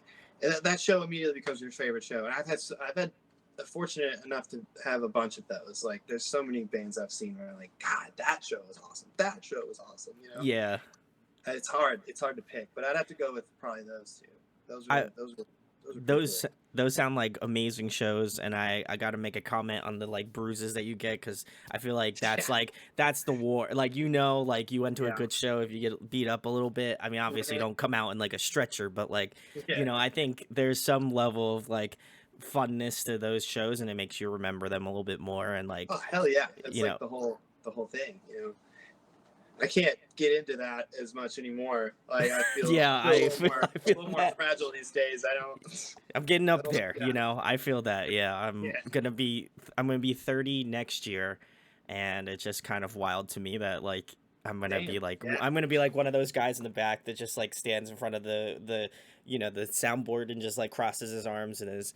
Hmm. I'm obviously not gonna be like the atypical person that does that, but I also feel like I'm like, okay, I got work tomorrow, like I gotta pay the bills, like Yeah. I was the dude in the back for Converge holding a beer going, da, da, da, da, da, like, yeah. You feel my pain, Brent. I I'm feel still that. feeling it, but I had to be a few people back from the pit. I got you. Respect. I mean, listen, as long as you're at the show, I feel like that's the crucial point of the matter. But yeah, I agree. I feel like as I get older, I just move a little bit further back from the stage. You know, that's just I feel like that just comes with age. But and also not trying to pay for like excruciating hospital bills. But Oh yeah. uh, the next question I have for you, Brent, favorite TV show, favorite movie. Ooh, these are good. Hmm. I don't watch a ton of TV. Fair enough. Yeah. I feel like I'll definitely binge through a whatever series is on, that I'm watching with someone or friends or that we're all watching. But don't watch a ton of TV. I have answers that are, but I don't know if they're like my favorite. There's like maybe things I've watched like recently. I like a lot of documentaries, so it's always Okay. just like kind of a one and done thing with that. So Do you I don't have know. any good ones you've watched recently that you could recommend? There's been those Untolds on I think it's Oh, Netflix. Yeah, those Untold documentaries about all the people in sports that like have done something a little wild. Those have been.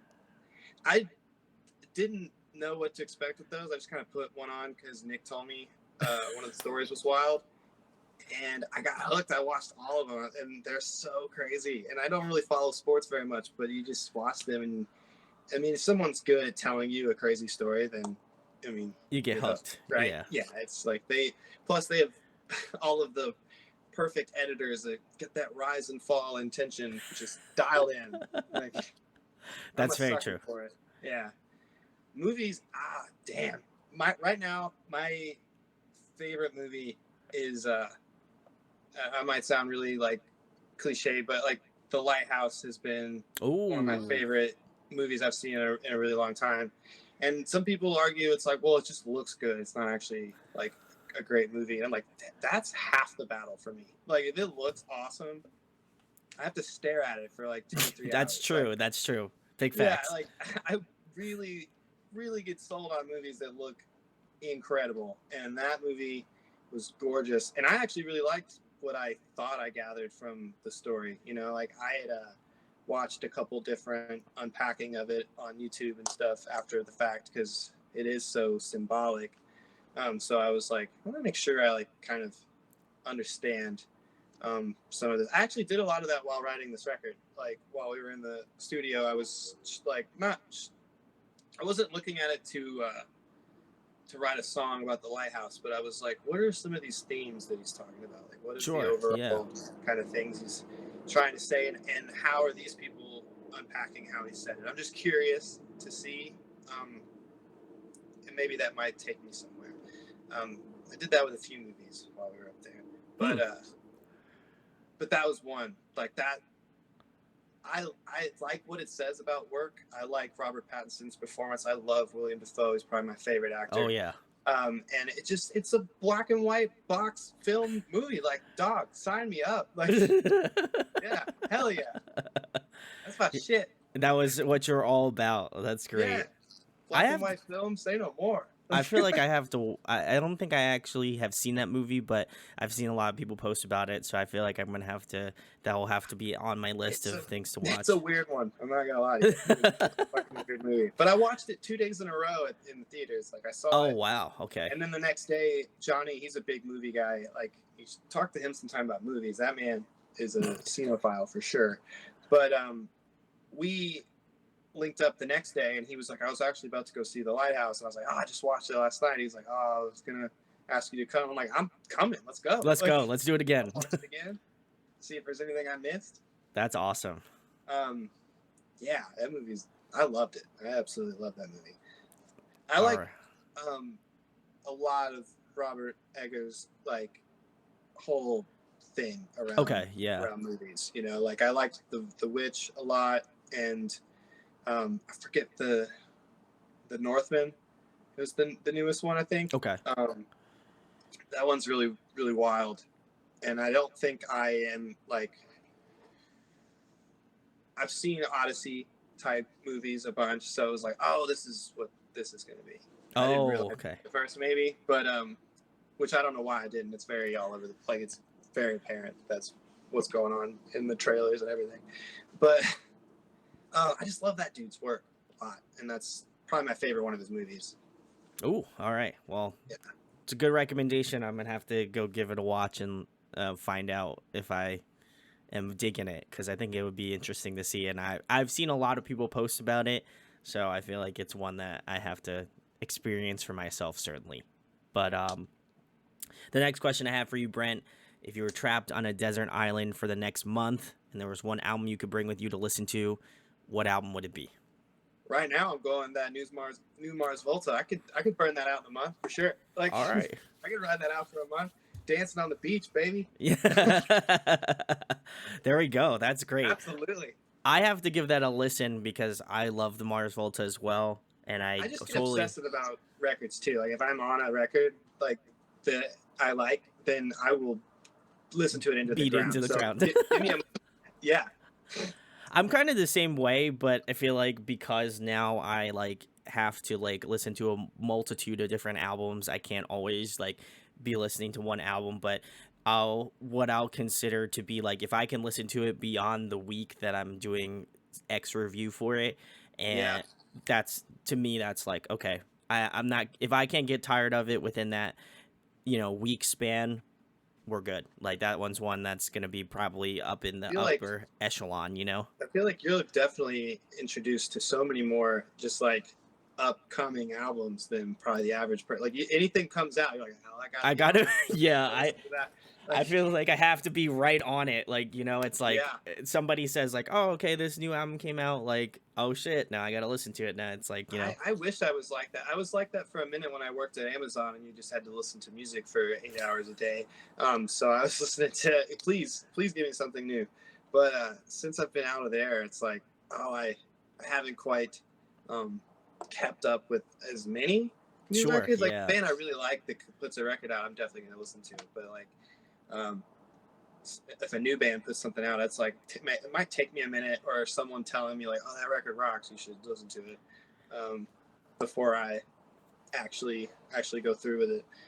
Uh, I don't know why. Like it's just, but it's I think routine. I think as you get older too, you're like, oh, I'm gonna sit down and work on Photoshop. I'd really love to listen to that album I listened to yesterday. Like, I think it surprises people too, because like usually when I'm sitting here at my computer desk and I'm working on editing or whatever, I'll be listening to like lo-fi most of the time. Just like, it's nice, like just easy, like I don't have great to focus on workflow music. lyric, great workflow music, and I think that's what I really vibe out with most of the time, like when I'm here. If not, it's like a Julian Baker record, or like a Phoebe Bridgers, or like a City and Yeah. Color kind of record, where Oh it's yeah. like, okay, it's just like, it's beautiful, like, I don't have to like be so focused on the lyrics, but if I want to like kind of be involved with it, I'll do it, like, because my player is like over there, so I'll just put on something and just like flip it halfway through. But other than that, I would definitely recommend, if you haven't checked out the band Loathe.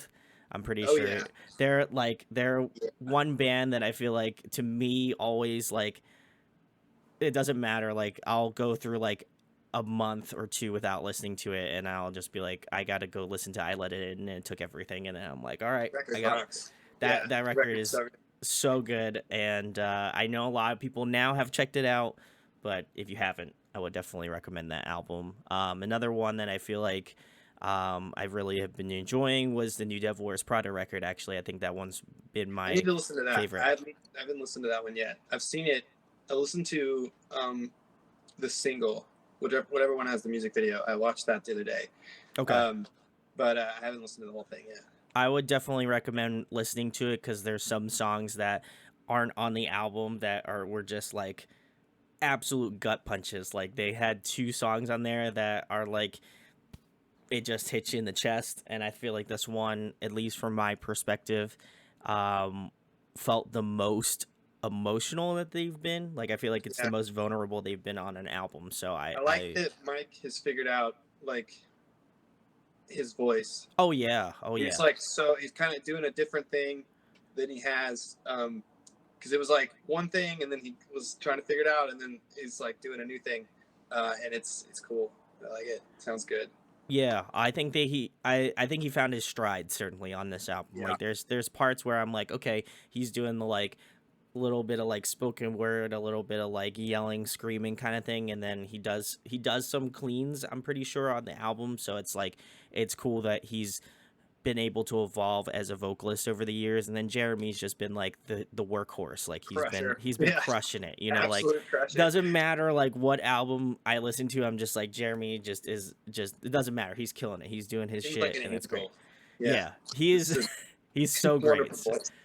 So gotta give him shouts. But the last thing, Brent, usually I end this off in the interviews I've been doing recently. I think it's just a good like keynote to the whole interview. But um, what do you want people to take away from Greyhaven, whether it be from the lyrical experience that you provide to people or musical experience, or kind of the combination of the two things? Because I feel like as an artist and also as an interviewer, for me, it's like when I have bands on, I always want to know like what's their takeaway. Why do I feel like they do what they do? And I know it sounds really cliche to ask those types of questions, but I think it gives me a little bit more of like, not that I don't need a reason to go check out your band because I've been doing it for a long time, but it might instill someone else to be like, this is what Brent feels about the band. Like maybe I can find some like commonality with why I need to go check them out. I just want people to experience it and and this is gonna sound really cliche and heady too, but like it's just to have a genuine experience there, like to sit there and take it in. And I'm mostly thinking in a live setting, with this, but like if you, I don't know. I mean, I guess it works with the record too. If you could take it in and something at all happens, then I feel like we've done our job as like artists, is to make something that affects you in any kind of a way, really, whether you Sure. love, hate it, or whatever. But like, if we can move you in some way, that's like that's the goal.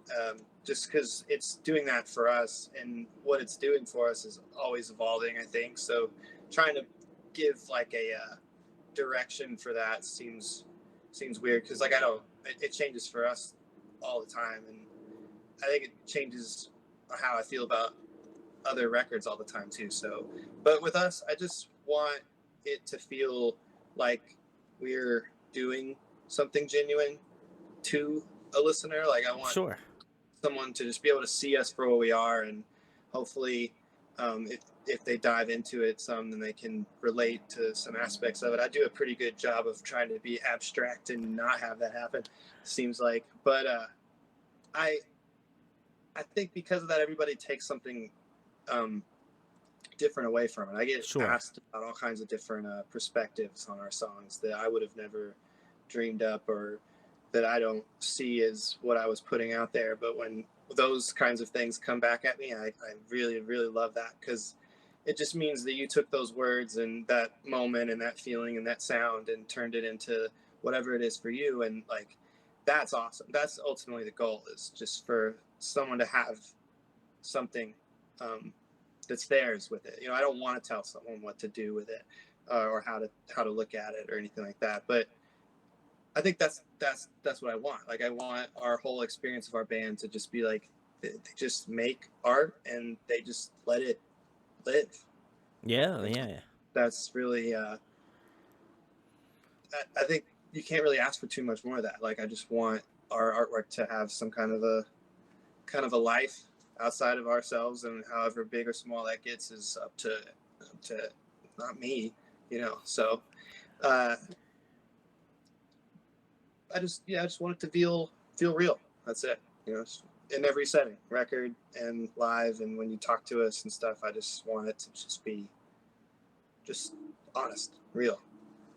Yeah, no, I feel like you guys come across as very genuine as I've, seen you guys plays throughout, and the album cycle for Empty Black as and more currently with this album as well. I feel like you guys do a really great job of, lyrically doing something different as well as musically, and I think that the transition from Empty Black to this bright and beautiful world, like I think you guys did such a great job of keeping those core fans that love what you do, but also trying to evolve and do stuff that are different.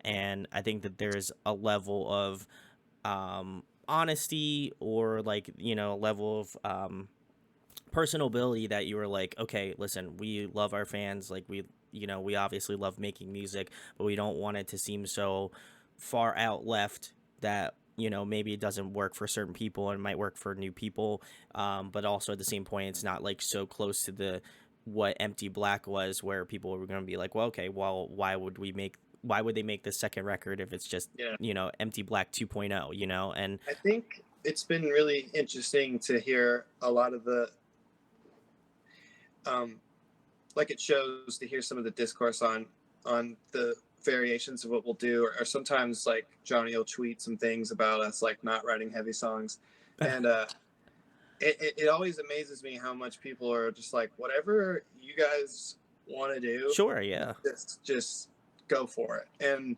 I think a lot of our fans, like, and it feels weird to even say that, but people who've been like confronted with our music is, I think they grow with us too. Like they know we kind of do whatever it is that we want, and that we're just genuinely expressing ourselves. And yeah, like Nick is a very emotive guitar player. He's a very expression driven guitar player, and Johnny's the same way. He's a very expressive player, and Ethan, I think we all are in our own way. We I'd just agree. like, we're not really looking at it as purely objective, but like it's how things feel and feel to us. And like, does this bass line move me underneath this part, like, and I think if we all sign off on that, I think people who listen to our band are like, all right, cool, let's take in what you're giving to me, because I know what you're giving to me is what you wanted to express. And Yeah. um, I don't know, I think that's the most honest relationship you can have with making art and putting it out, is for the people who are receiving it to understand that it's whatever we're trying to do, right? Yeah. Like we're not, like this is what this is. It's us doing a thing, and it doesn't have to be um, anything specific, like any kind of heavy or soft or this or that. There's nothing that we've done or have, that we're doing or have done that we're completely like, well, that's the rule. Like we just write what we want, and see where it takes us. And we're we've all been playing together for so long now that we would get absolutely crazy if we were just writing the same thing over and over. Oh, yeah. Yeah. So, 100%. plus, to me, it's like, well, that record and those songs exist, so we play shows. We'll play them.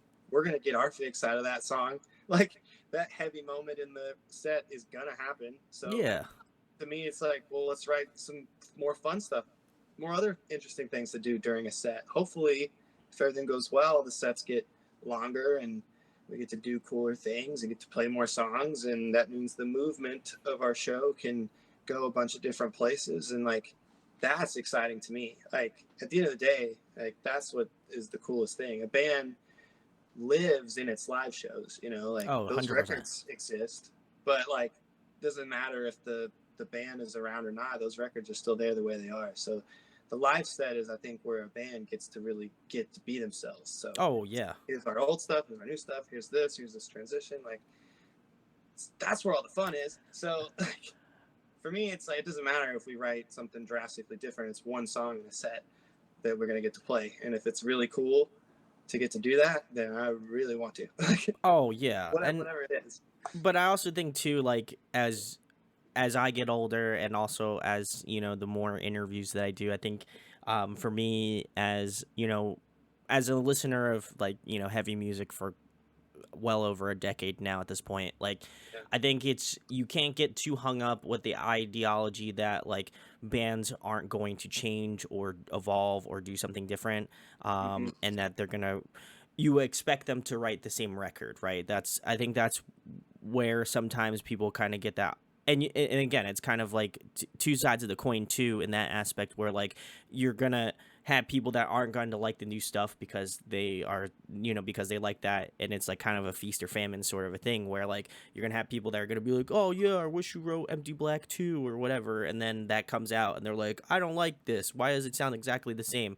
And I think that sometimes like you're never going to be able to appease everybody, certainly, but I think that the fans or the people that like your music understand that you guys are, a collective, certainly, and that, your opinions can change, your musical influences could change, or the way that you guys go about writing something can completely alter, how that band does. But I think at the same point, if you still keep true to the core of what you do and people love that, then that's all you can ask for. I don't Yeah. think it's like you can't be so like jaded in that aspect of like, well, we're never going to change. But then you also can't be like, okay, if we do like a pop album next, like people are going to be like, what the fuck happened to Greyhaven, Yeah. So I it's like that happens like that. Yeah, and I think in every because I it's funny that we were talking about how much like I get anxious before doing these things, but I Mm-hmm. love watching interviews so much with with artists. And one consistent thing that you always find, especially with artists that have been around for a really long time and they're getting like older, like 40s, Yeah. 50s Yeah. type, like really substantial lengths of careers. A lot of times they're like, if you just have to do your thing and just trust that your thing is gonna gonna connect with people, and it's gonna Yeah. connect with people that experience it. Like if a lot of people don't get confronted with it, then it's kind of your job and to figure out like how to get it in the hands of more people. But Mm-hmm. at the end of the day, you can't force anybody to have an opinion on it one way or the other. So it's like just keep doing it, just keep trying to show people, and if they like it, they're gonna come your way. If they don't, then they'll walk away. It's fine. Like it, I think a lot of people are fans of like a genre or a style of music Yeah. rather than the artists making them. Like there's so many songs on the radio that I can tell you that I like, and I don't know the name of and not even really presently, but like just any kind of Sure. playlist. Yeah. Yeah. Like, oh, I know that song. I like that song. I heard it my whole life. I have no idea who the band is. I like that genre. That playlist rocks. That fits in there. But to say I would be a fan of that band and everything they've done, their whole movements, their careers, the people behind it, like it's not exactly the same. But there are artists that I love that like I follow their body of work. Like if that guy goes and makes furniture after this band, I want to go look at his furniture. Yeah. Like Sure. he probably makes cool furniture, like or maybe not. Maybe he just plays cool bass. I don't. But there's a different relationship, I think, and it's just all completely relative to whatever that people like. But like, I think with us, it's just not to sound like pretentious about it, but I do kind of view our band as like my just artistic outlet. It's not even Yeah. just like my heavy band. It's like no, this is how I express myself like in general. Like I only have a few outlets that I get to have time for because Sure. I have this normal life that I'm dealing with normal life shit all the time. Like so I get my one big passionate outlet, and this is it. And I just treat it. I would be putting all of these feelings into some other thing somehow if I didn't have this. But Yeah. luckily, I have this with my brothers, and luckily it's music, and people listen to music, and so you can sell music a little easier than Yeah. on people like, hey, listen to this song instead of like, hey, sit in this chair. I don't, you know what I mean? Like, Yeah. I got you. Yeah.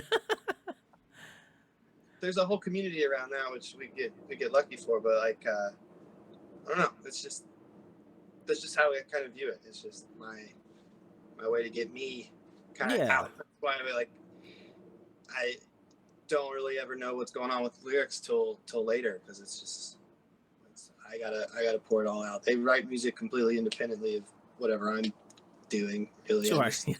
yeah.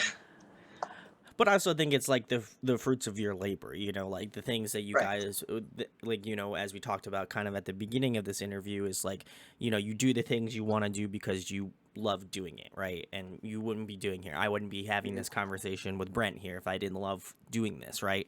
And so I think Right. that's what it comes down to is that like if you can find the intentionality behind why you love doing it or why this band loves making this music or why I like interviewing people or why whatever you think you do, like if you cook, if you paint, if you draw, if you do whatever, like there has to be some sort of intentionality or honesty behind it. And I feel like with what you guys are doing, certainly like that's what attracted me to your band initially, and that's why I've been kind of I would consider myself, a Greyhaven lifer now, because I think Appreciate that. there's some intent, there's a lot of intentionality behind it. And obviously speaking with you about it today, just furthered my like love for what you do, certainly. So I feel like, I think um, I think you just are what you do. Like the things that oh, you do 100%. frequently are what you end up being. And it's a really weird kind of hard lesson to learn also. But like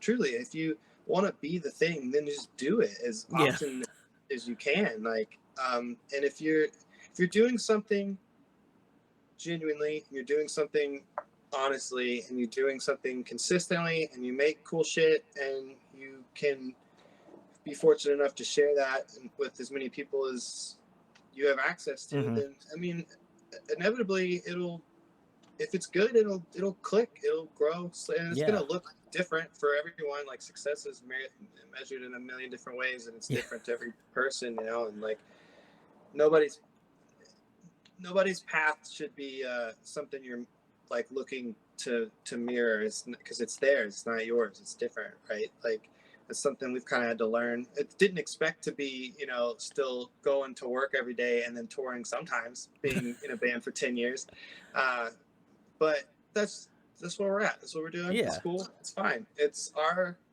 moments will happen as they're supposed to, and wouldn't have it any other way, because this record was supposed to get recorded 2 years before it did, and it would have been not nearly as good, I don't think. Like, it would have been very different. I was in a very different place in my life when we tracked it than we were supposed to. Sure. So I try not to get hung up on that kind of stuff. Like, it's just do it. You got so much life, so just do it. Doesn't matter when things happen. Like, Agreed. you know what I mean?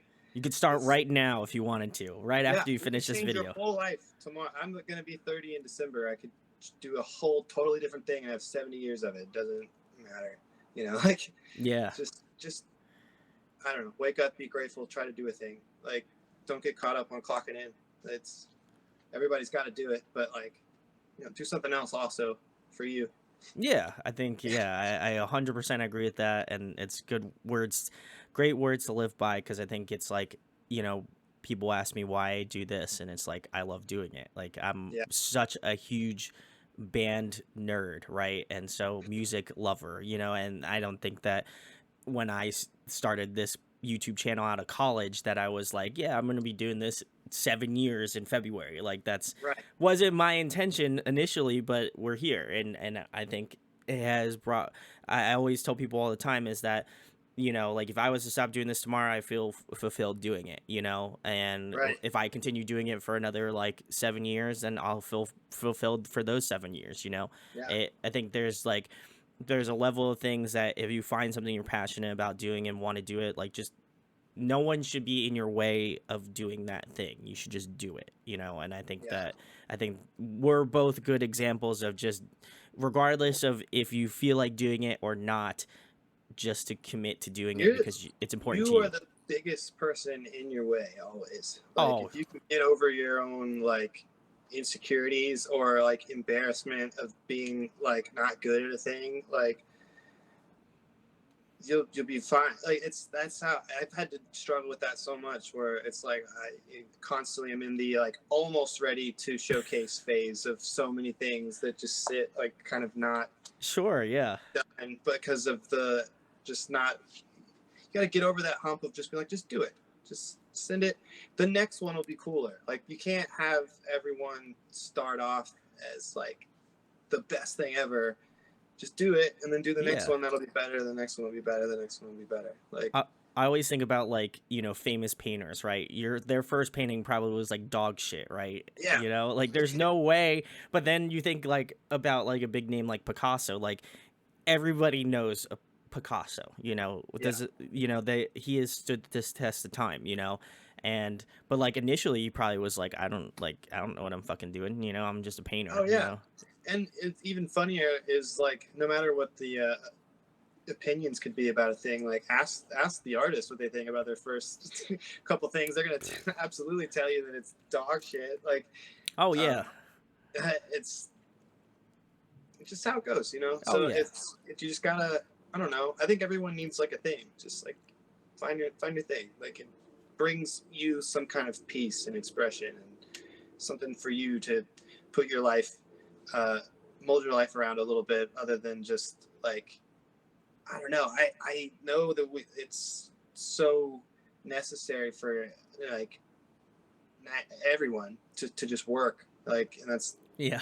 what we got to do, right? Like we're all there. We all got to do that. But like the great secret is like one day if you do the right things and kind of work really hard at your thing could be your work. That is the whole point. You know, it's your work. Like, right, I'm a barista right now, and that's fine. But like, that's not my work. Yeah. That's my boss's work. You know, that's his thing to own coffee shops and have people work in them. Like um, I want my work to be something different, but we're not. It Yeah. hasn't eclipsed. You know, it's not eclipsed yet. So, but you can't get beat up on that. It's if it will, it will. If it doesn't, it doesn't. But like, you should always like be trying to do Yeah. the thing for you. You know, There like should be an the effort. day you wake up and you're like, my only job is like talking to people. That rocks. You know what I mean? Then you That's awesome. fulfilled. Yeah, then Yeah. you fulfilled, right? That's the intentionality behind it is there, and I think if you, like I said, if you're willing to put the work in, then you're gonna get results. And it might not be tomorrow, unfortunately. I know And they everybody might would not look want the that. way you think. You know, Yeah. those results might look completely different than you may think or hope for, but it's or ever even dreamed of. They might look entirely different, but they're better than you could have thought. You Oh know, yeah. it's just you'll never know unless you just try your hands Take in the some leap. things. I have been wrestling with this really hard the last year, like year and a half, like the post COVID Yeah, records yeah, yeah. out, went on a tour thing, but I'm still sitting at home just doing work, and it's like trying to really be not even just tolerate that, but like be really comfortable with like this is just my ride, man. It's like I'm working on my things, and I have a lot of different things I like to do, but like this, nothing is going to be drastically different tomorrow by being frustrated and and bitching about it. Oh So it's yeah. I don't know, it's just trying to wake up, trying. It's a Yeah. practice Yeah. to wake up and just be like, all right, another day. Let's everything I want in place is that I can control anyway is good. So let's keep going. I don't know. It's a weird place to get to, but I think a lot of people just get kind of rushed into like, I don't have what I want right now. Yeah, Yeah. yeah, And you might not have it for a little bit, yeah. but If you you got to just keep keep sitting there saying that, you might not ever get it. I don't know. I've got caught up in that plenty. I've definitely just been sorry for myself plenty of times, being Oh like, yeah. oh, why our band isn't like doesn't matter, man. It's just like gotta I we could go through a million different reasons why. Like Yeah. gotta work, and we don't tour that much. Like Yeah. that's part of the work. Um, that's a whole other thing. But it's true though. Like I think But it's the that truth, yeah. Like the people ask like how bands get successful, and it's like, well, there's a million different ways, but like the big one is you gotta a band that puts out cool shit, is honest about what they're doing, and that tours constantly. I mean, you're getting in front of as many people as you can all oh the yeah. time. So if this stuff's cool, people are gonna notice. Like it's just, but it's hard to tour. People don't talk about that either. Yeah. It's very hard It to tour is. consistently. You have to like somehow not have to go to work Like, Yeah. you don't just get to say I'm going to be in a full-time band and just do it. Like, you got to work up there a little bit. It takes a second. Yeah. Doesn't it shouldn't take 10 years like that's for us, but It's a slow burn, you know. It's okay. yeah, it is. But So just ride it out. You know, it's no big deal. We're you'll still get doing there. it. Yeah. Yeah, That's how still I having see fun. it. That's all that matters. If you're doing cool shit, then ride it out. It's not an if, it's a when, you know. That's the life motto I live by, is like, you I know, like it's like that. even with like doing interviews, like I've been, and I know I said this before, but you know, I have been a big Greyhaven fan for a while, and for me it was always my intention to, you know, have you guys on. And so I feel like it wasn't more of an if, it was when it was going to happen. And I think that Yeah, like you got to be able to like manifest those things in your head and be like, yeah, I can do it, like I'm going to do it. yeah. Like it's like That's good if self-talk. yeah, you You gotta gotta have like you good gotta self-talk. look yourself in the mirror and be like, listen, like shit, you may not have gotten the interview now, right? But down the line you're gonna get it, you know? It's just a matter of the persistency of doing it. And like it was like the same with like one of a band that I like looked up to, and like I had the opportunity to interview them. Like it to me it's like you have to work for it. Like, and there has to be some sort of like, you know, there's some sort of like overarching thing that people are like, oh well, like this is what I wanted, like this is what I want to do, or this is who I want to interview. And it's like, okay, maybe it might not work out now, but like, you know, maybe in a couple months it might be different, or a year or whatever. And you can't just get Yeah, hung up with like, okay, they said no now, you know, like what am I gonna do? You know, like it's exactly. like, oh, you have another opportunity to do it when they go on tour, or like when they If release a new you album or if you whatever. commit yourself to something like that you appreciate, like every day, a year later it'll look very different Oh than yeah. the first. Like, and who knows in what way, but like it will. Like it just you'll be, if not anything, a year better at the thing than you were, and that's insurmountable. You can't get to that point without doing it for a year. You know, you can't wake up and go, I bought a year's worth of experience on this thing. Like, That's not how true, it that's works. true. It Yeah. doesn't work like that. You gotta if do it. if I had thought that like the first year of doing audio addiction, then I, you know, would have probably not continued doing it, you know? Like I think they're It's like daunting. it It's is a daunting. scary Yeah. thing. And like I think the thing is that like I think the thing that holds me true to what I do and why I'll probably continue doing this for a very long time is just the the when, not the if, you know, and just Yeah. continue to just push for it and trying to do what you can do to like get people out there. Like I think the intentionality behind what I try to do here on the channel is that I love having these honest conversations with people, and I hope that people listen to this and people watch this and are like, okay, well, they're having a genuine conversation. It's not some sort of like manufactured bullshit where like, you know, Yeah. like I this keep person's forgetting we're doing a like a podcast thing. exactly, Like, we're exactly. just talking. It's nice. and and I think that for me is like an important factor of like who I have on and why I want to have these conversations.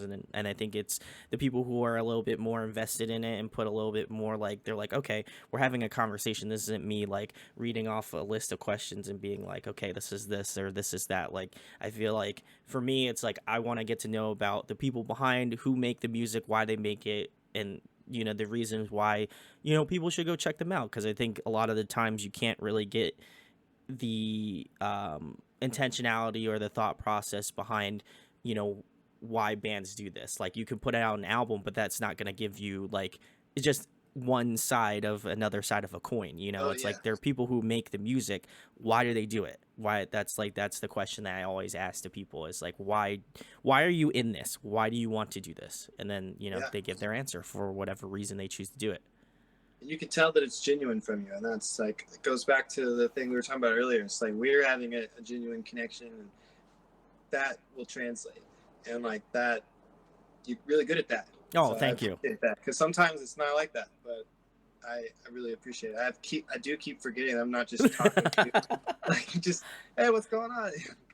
It is true, but I feel Forgetting like it. that's and you know, obviously I feel like that translates to, you know, seeing you guys do what you do and just really enjoying it. I think I have that admiration for what you guys do, and I personally want other people to know about Greyhaven. So that's the perfect segue, Brent. tell the people where they can find a Greyhaven at. I'm probably gonna go grab the record out of my record collection so I can, flex a little bit. But you can tell Yeah, people where they can hell find you. yeah. Which one did you get? I'll show you in a second. Yeah. I'm Brent. I sing for Greyhaven. You can find us basically anywhere that you listen to music: Spotify, Apple, YouTube. In a building, please come hang out with us. Come see us play. But yeah, that's basically it. We're trying to get back out there before the year ends, and hope to see you at a show. Oh, you will if it's in Philadelphia. I feel really bad I missed the last one because I shout outs to Limbs. I love them. Yeah, big shout They're out to Lynn. they're the homies, and I was big mad I missed out on that show. I didn't know it sold out, so I was like trying to get into the show, and unfortunately I didn't didn't. happen this time around. I was so oblivious that whole time, just because I was so nervous that it was our first headliner.